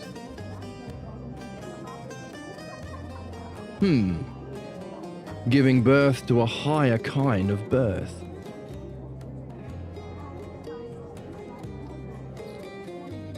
Aaliyah. Shall I assume, Dr. Livingston, that you will lead us to the discovery of what philosophical midwifery is and give us signs of being philosophically pregnant? Well, I hope so, because we're reading the book. We want to know. With that question, I'll introduce you to Platonic thought. When Socrates asked a bright young man named Theaetetus to find a single formula that grasps the many kinds of knowledge into one, Theaetetus, titties on the mind. Fuck. Unbelievable sluts these days. I know. Stop thinking about titties. Theaetetus described the state of mind that question put him in. All right, so Socrates asked a similar question. Hey, can you find a singular formula that grasps the many kinds of knowledge into a one, again, many into a one, and Theaetetus described the state of mind that question put him in. Remember, I'm supposed to change our state of mind and being. Real education. Theaetetus said, "But I assure you, Socrates..." Oh, I'm going to do a voice for him. "But I assure you, Socrates, I have often set myself to study that problem. When I heard reports..." Oh, I can't do that voice. That's a bad one. I got to work on more voices. All right, I'll just read it normally. "But I assure you, Socrates, I have often set myself to study that problem. When I heard reports of the questions you ask..." I heard of the questions you asked, Socrates, and I have often set myself to study that problem after hearing it. But I cannot persuade myself that I can give any satisfactory solution, or that anyone has ever stated in my hearing the sort of answer you require. And yet, I cannot get the question out of my mind."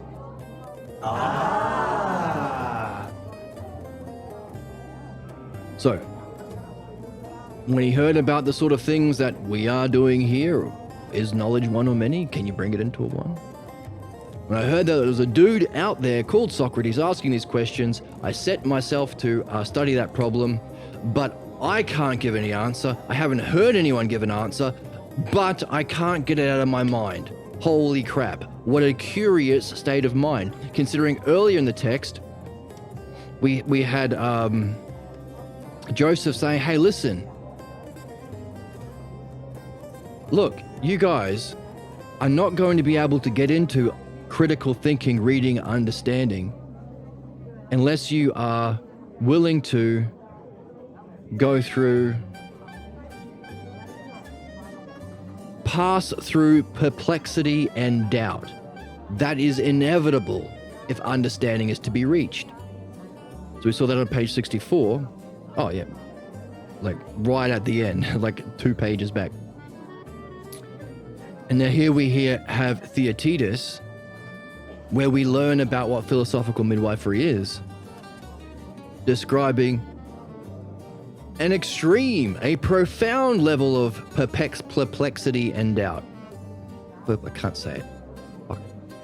That's anti-feminist in some way. Well, that's not true because I don't think so.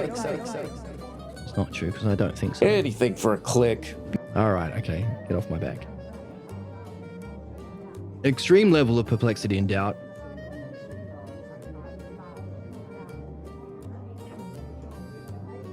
Cannot persuade myself I can give a solution that's satisfactory, nor anyone, and yet I cannot get the question out of my mind. Socrates, says Joseph, calls that state of mind being philosophically pregnant.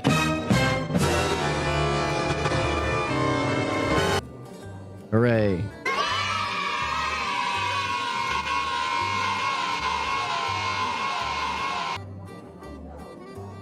Put it in green.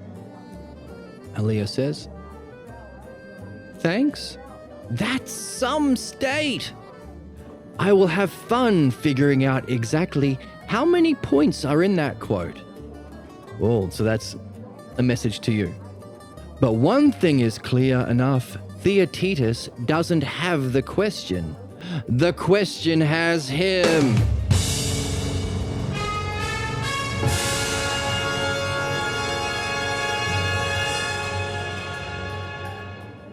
Now, notice, how does that relate to what we have been recognizing about the nature of all human problems, belief, and how it keeps us in a set script called fate, or the NPC script, fighting against our own interest, so stupid, savagely killing ourselves and the animals and the planet that we share. So savage, primitive, stupid, NPC, zombie-like, because we only have a small access to intelligence and reflection. Like a zombie can say brains and nothing else really. We don't want it, but we're fiercely loyal to it as the nature and cause of all human problems. In other words, we've been saying we don't have beliefs, beliefs have us. That's why it's so important not to identify with our beliefs. Personality maxing requires you to look inward on a deeper level, and it's harder to fix because then you have to make fundamental changes to who you are as a person. And it's because it feels like a much more core component of themselves that they don't want to change. Like, it's like, well, then if I change this, who am I? And whenever I point that out, I get to play that sound drop and have some coffee. Get a rest for a moment. As the Oracle is saying, that's why it's so important not to identify yourself with the belief. That's one way of diminishing the control it has over you. Reflect on it, listen to it as you would a friend. When your friend says, hey, this is true, hey, that is true, you don't go, okay, I believe you because you're my friend. I'm ride or die with my friend. Anything you say is my friend's good. No, you say, oh, why do you think that, pal? So if you have beliefs or thoughts about what you are, I am a Christian, I am a Mormon, this is true, blah, blah, blah, killed the Muslims, whatever it is. No, why do you think that, pal? Don't identify with it. So that's how our beliefs have us. But what Aaliyah is pointing out is the symmetry. So there is a structural similarity within reality.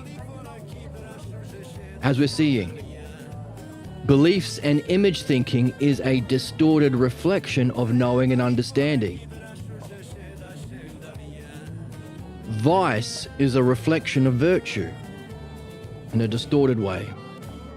Or what we're talking about today with the dialectic.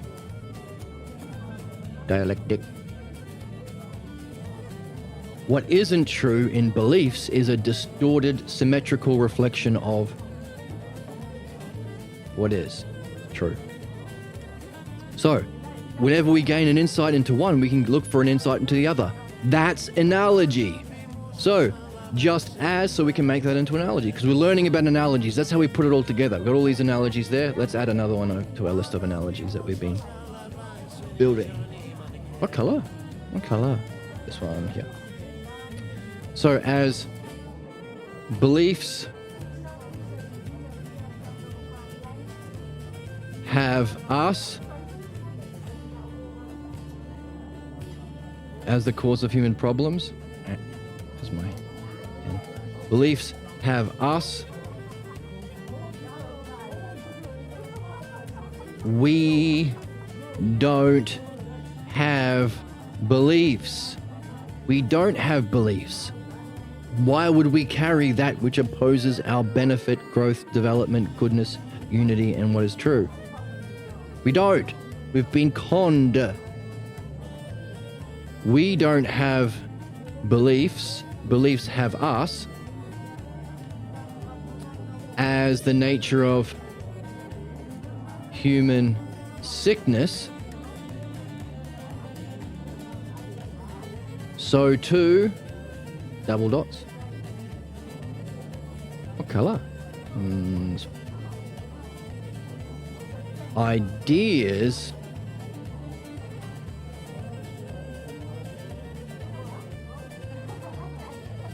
as questions.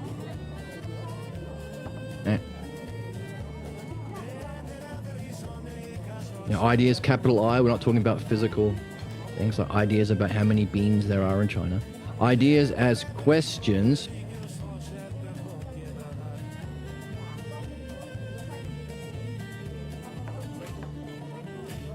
also have us. So there's the likeness or the sameness.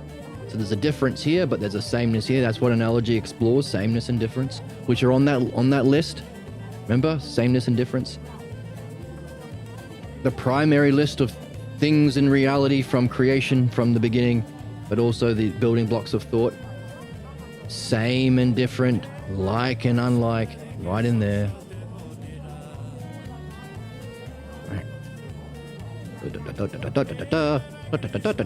Where are we? We are somewhere. Where are we? Where are we? Where was I writing stuff down? God damn it. Oh, here we are. So as beliefs have us as human sickness, so too, what's the equivalent to beliefs? Well, and what we're reading, ideas as questions, also have us. So that's the relationship, that's the same as, what do they call it? Philosophical being, philosophically pregnant. So, the kind of pregnancy, the kind of fetus you don't want to yeetus. Hey! I meant to... Whoops. Oh, I deserved that. They're all a bunch of weirdos and perverts. Oh, hey, calm down. Philosophically pregnant. Philosophically pregnant. Notice, what have we done? We looked for structure in the text. Oh, we noticed a similar structure. When we notice a similar structure, we can ourselves give birth to.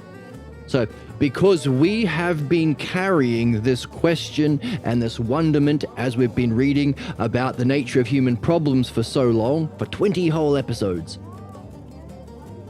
Why are beliefs so strong if it's so terrible and sadistic and brutal and genocidal and against what everyone wants?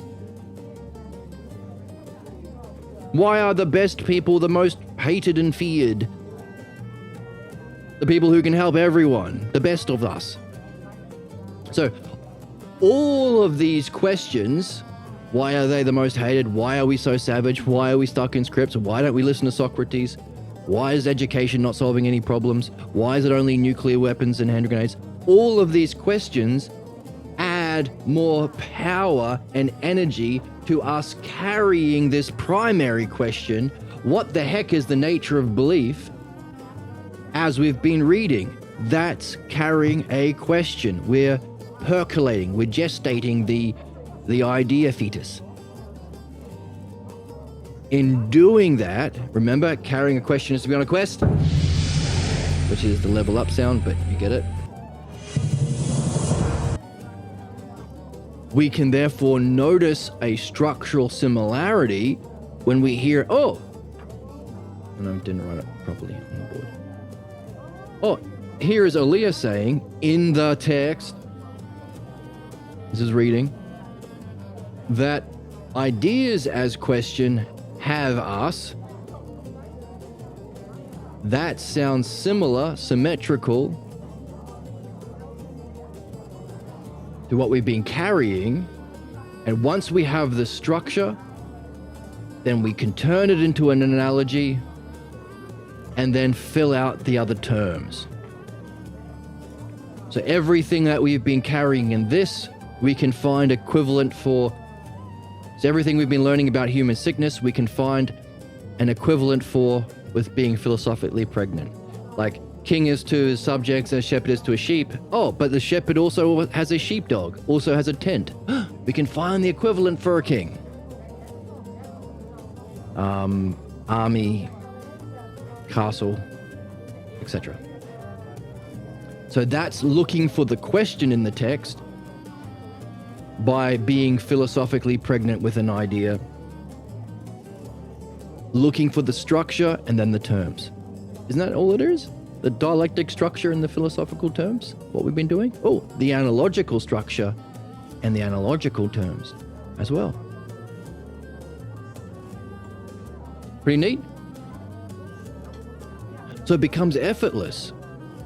If you're genuinely curious about learning about what's important to you, like Theaetetus, even though you can't answer, no one else can answer these sorts of questions, you're still curious. It's effortless to carry it around. It's your nature. You're giving birth to your highest purpose.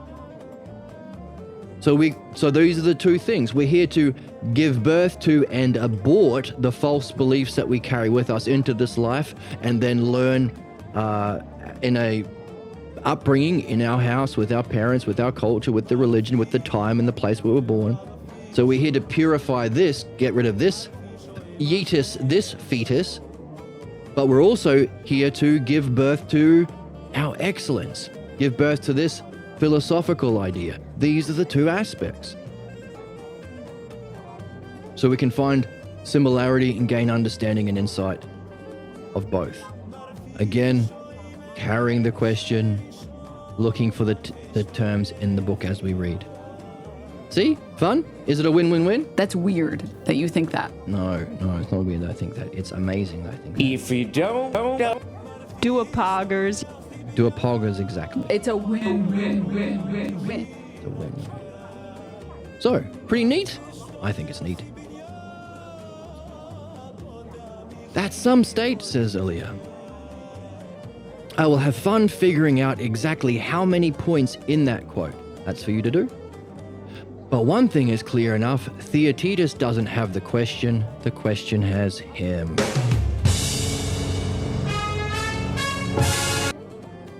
Neither Harry nor I have been pregnant like that. Oh, good thing we're shipping Aaliyah with Joseph, aren't we?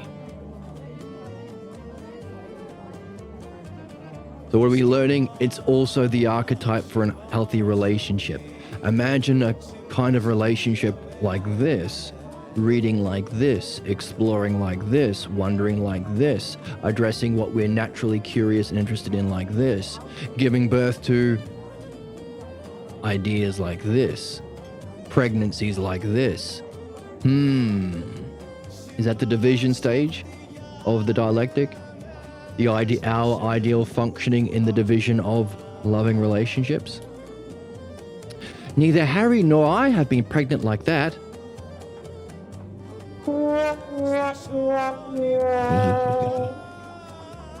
As a matter of fact, I doubt that I've ever met anyone pregnant in that sense of the word. How do you figure that? Somehow, we've lost something, haven't we? Tell me about it, my dear.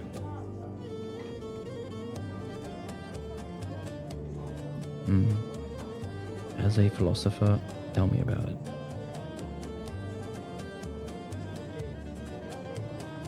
All right, and now we're going to get on to the Dark Ages and Emperor Fuckface McGee that we mentioned earlier today, with the introduction of Christianity and Catholic thought and the Dark Ages. And then, of course, that means Harry will be triggered to jump in to defend his beliefs.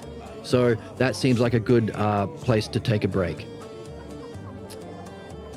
I haven't been in a relationship like that, giving birth to pregnancies like that, or giving rise to pregnancies like that. In fact, I've never met anyone who talks in this kind of a way and does this kind of a thing. Holy crap. If this is our excellence and what we're here for, it seems we have lost something as a species, haven't we? Lost something because we had it. If only we listened to Socrates. So we have to learn A, what we're here to perfect in Socrates, and B, how to understand the counterattack to Socrates so we don't fall down that trap again. Ourselves, in our relationship to ourselves, our relationship to our friends, our relationship to our intimate loving relationships, if you're lucky enough to have a girl like Aaliyah in your life, or a guy like Joseph, but also as a species. We've lost something. Hey, that's okay. We can get it back. We can turn it around. That's what we're here for. On that note, wow. We've seen so much today. Oh my God. You guys are so smart now. You don't even know. Cool as a cuke. You're so cool as a cuke right now. Oh! And she spit on him also. No, don't spit on them also. That's bad. They're like a goon. They're a gooner. That's a gooner. Goon. No, enough of that nonsense. You're so smart now. Oh my goodness. You don't even know. Seen a lot, hopefully. And we have given birth to a new idea. That of philosophical pregnancy. Are you finding questions coming up for you as we go through this? Are they sticking in your mind even though you can't answer them? Or you haven't met anyone who has been able to answer them sufficiently for you? What's that been like? Does it make sense of what we said earlier? You have to go through perplexity and doubt. Have you been blaming yourself for being hung up on these questions as though it was a bad thing? As though you needed answers all the time like the believers demand. Answer, answer, answer, answer, answer. Is it weird that we're more interested in giving birth to questions than we are as slapping an answer on it? A premature answer. What does it mean that there is a specific kind of way to answer it?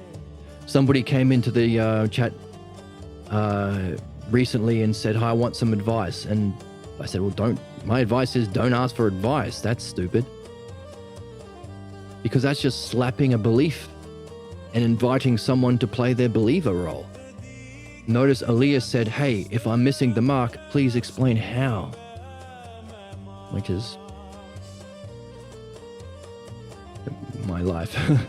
Just remembering all of a sudden all these memories from all of my past experiences came flooding in.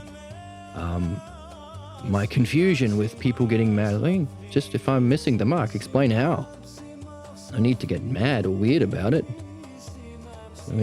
As the Oracle says, you either learn something new or you find out you were right and you got to practice understanding, but to practice your understanding of what you were seeing.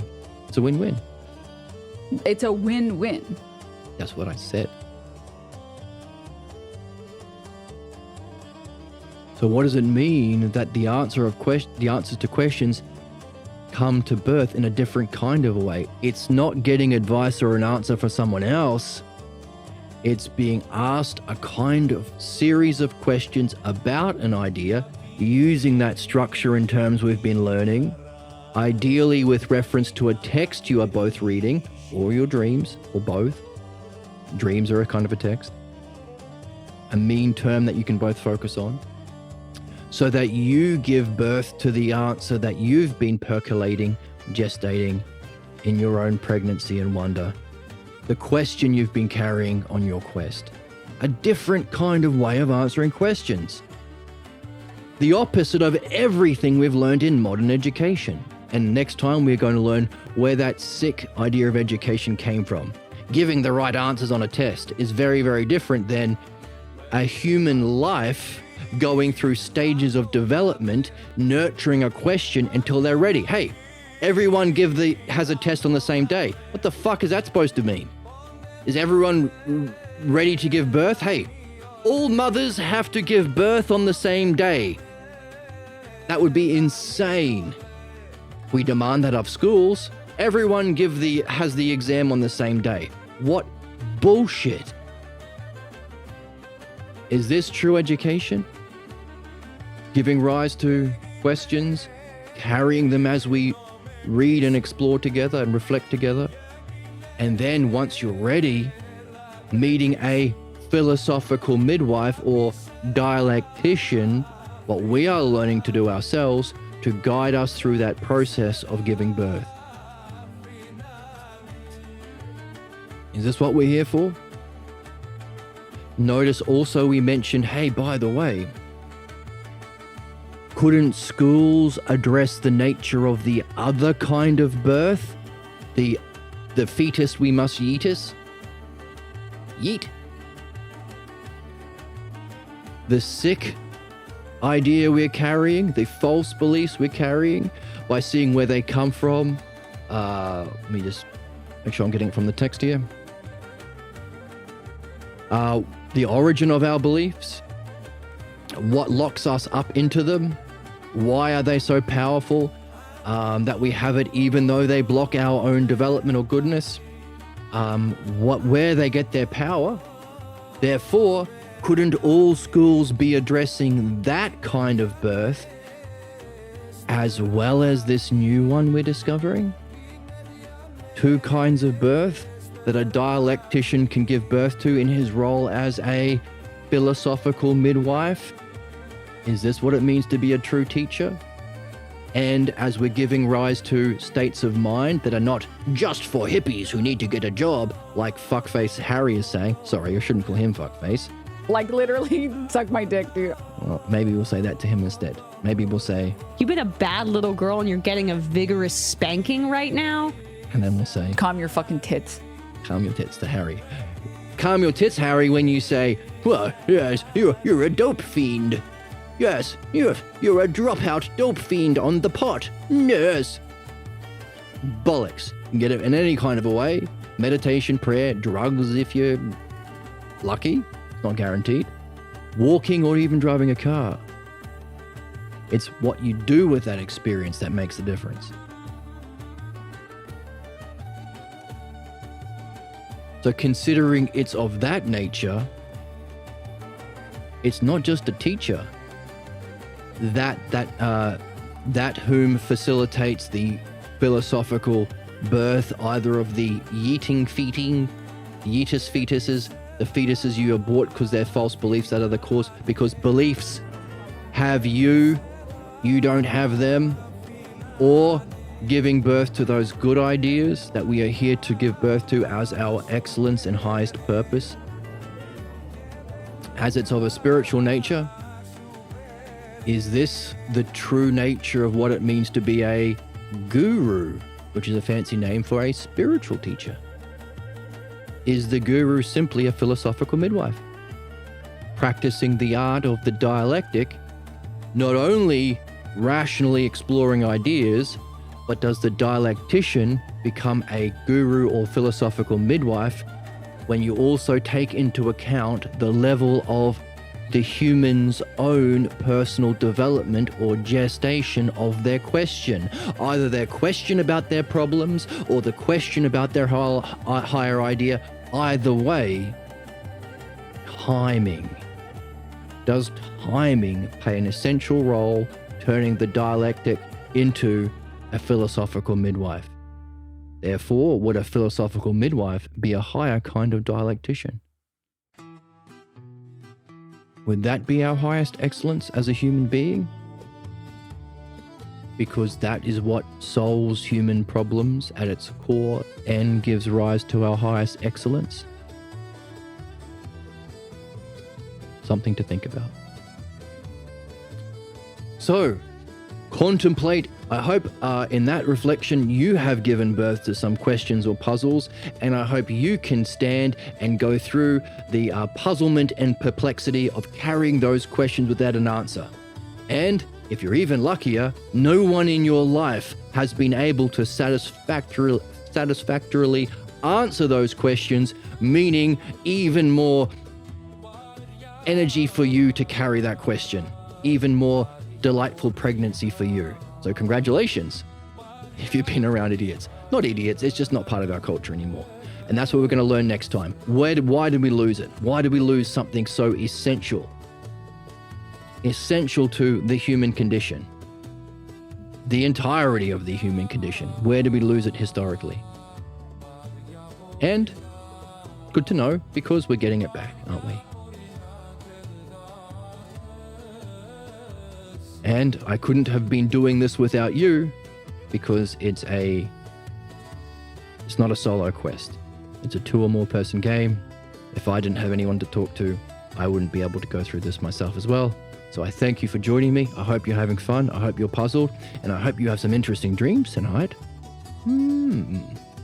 Because hey, everything we've been learning about in this 2 kinds of questions and becoming puzzled by the text and looking for structural similarity in text, looking for the puzzle in the text and using the text to answer it, you can apply to your dreams you have tonight. Is there a good idea is there a sick birth and a healthy birth that you can see your dream pointing to tonight maybe? Is there a puzzle to be seen in the dream? Can you use the terms of the dream to answer that? And hey, if you do it with another person, do you notice something? Do you notice a deeper kind of success? Is it necessary to have another person to talk to about your dreams to see all of what's there to be seen? So what am I doing? All of the things we've been reading in the text, we apply it to our dreams tonight. See what happens. Have fun. Once again, thank you for joining me. I couldn't have been doing this without someone to talk to, without you on the journey with me. Yeah. And I hope you have some questions, and I hope you have some interesting dreams, and I hope to see you next time. Follow along on the Discord. You'll get a notification when we go live. You can follow on Twitch. There's a PDF link to the text below, and if you want to buy me a coffee, that is appreciated too. There's a link below for that. Thank you once again, and I'll see you in the next one. Bye.